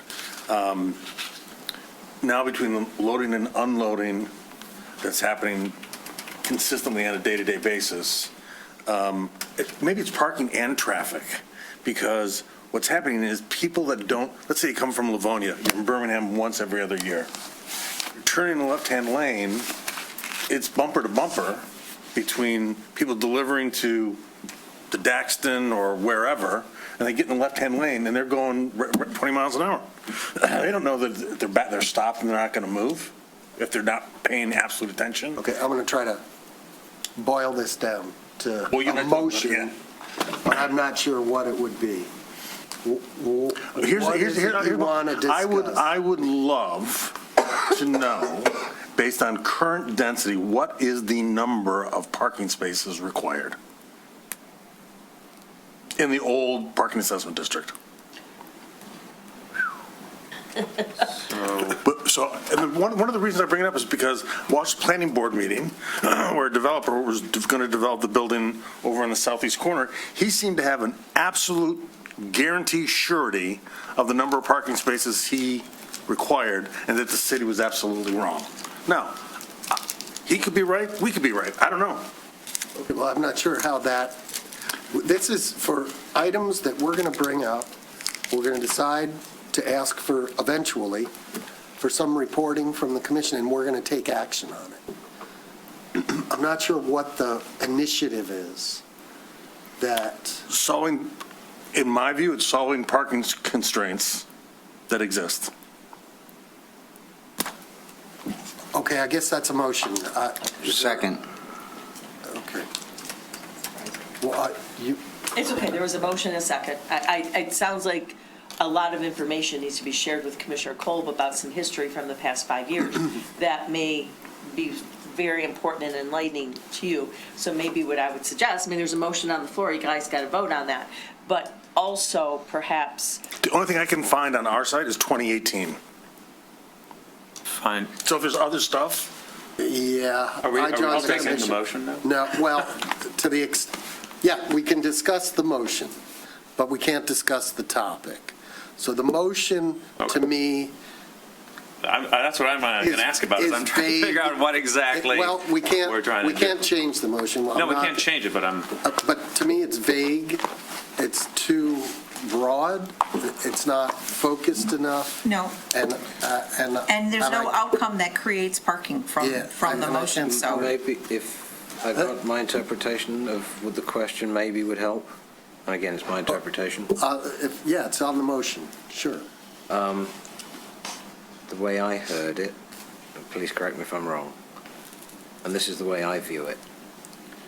For the buildings we have, for the parking requirements of each building that we have, irrelevant of what it is, how many parking spots does each one need? Add the cumulatives together, because that to me is what the cumulative need is. It's not that simple. And now we're getting into discussing the topic, not the motion. Right. It's the topic, not the motion, so let's, I'll talk parking all day with you on a day when I don't have anything else to do. I'm going to call for a vote. All those in favor? Aye. Aye. Opposed? It's a tie, so it fails. Okay, anything else? All right, I need a motion on the next item. Resolution to meet in closed session pursuant to MCL 15-2.268, Section 8, parens 1, parens E of the Open Meetings Act to discuss pending litigation entitled the City of Birmingham v. the Community House Association, Birmingham, Michigan, Oakland County Circuit Business Court Case Number 2025-2219218 CB, Honorable Michael Warren. second. Roll call, please. Commissioner Long? Yes. Mayor Ballard? Yes? Commissioner Host? Yes. Commissioner Kolb? Yes. Commissioner Haig? Recused. Commissioner Kozowski? Yes. Excellent. Oh, we didn't do the commission item. Well, there wasn't. Okay. What about the secretary report? Yeah, I suppose we could go to, hi, you're up late. We do have let's start with communications. We have communications regarding the community house. We have commissioner reports, a notice of intention to appoint to the multimodal board. I have a commissioner report. The city manager and I went to a Southeast Michigan Mayor's SOCMA, South Oakland County Mayors Association, and in addition to some delicious gluten-free cookies, we heard an excellent presentation on waste management. They call it, somebody brought this up at a recent meeting, the circular economy, and what Oakland County is doing to do more recycling. And a couple of things stood out. One was that food waste by pound represents like almost twice as much waste as the next largest category. It was crazy. All this information is available on the Oakland County website, and maybe we can also link to it through the city's website. It was really interesting. And the other thing was that everybody sort of agrees that the answer to this is education, telling people, what they can do to recycle, to compost, Those are the big things, and so there's progress to be made, and I think we all are in favor of progress. So, any other commissioner reports? Any commissioner comments? In city staff, we have the second quarter financial report and the second quarter investment report, and our city finance director is here. Would you like to make a presentation, or are you only here to answer questions? I'm just here to answer any questions you may have. Okay. So, does anybody have any questions on this? Okay. Okay. I don't have any questions, but I will say that the presentation of this report and the fact that all of our financial information is available online is an indication of the transparency that we have with regard to finances, and also the oversight role that we play in this whole process. The fact that we don't have any questions tells me there's a great deal of trust here, and I believe in trust and verify. Unfortunately, I was too busy to dig into this, so I have no questions, but once a year, maybe once a quarter, once a year, each of us ought to sort of pick this thing and look at it and feel like you got a good feeling about it. Okay, right? And we kept you up all this time for nothing. Okay. Thank you, Mary. We also have a South Oakland County Water, SOCWA, Water Authority, second quarterly report. That's in agenda. Anybody can look at it. We can now bang the gavel to go into closed session.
Meeting is being recorded. Good evening. It is 11:20 PM, and we just came out of a closed session in which we discussed the City of Birmingham versus the Community House Association, and we are happy to give you a brief update. Since our last update, we received a letter from attorneys for the Community House who renewed the invitation to have us make an offer on the building. They gave us a tour of the building just this morning. They have provided us with some information about its maintenance and have said they will sit down with us to discuss an offer. Their invitation, however, included a timeline that would be difficult for any governmental body to meet, but we are hopeful that they will recognize our good faith, that we too see that time is of the essence, and give us the grace necessary to carry out our responsibilities. With everything we do on this matter, including with our lawsuit, the city's singular goal is to see that the property's deed and the association's founding documents are honored. Those documents dictate that the building be used as a center for civic, social, and philanthropic activities for the residents of the city of Birmingham. And if the Community House Association dissolves or abandons its charitable purpose, that the building be given to another nonprofit organization within the city of Birmingham or leased to the city at a nominal rate. If we have updates before our next meeting, we will send them out on our social media and other channels. Motion to adjourn? Motion to adjourn. Second. All in favor? Aye. Aye. Adjourn.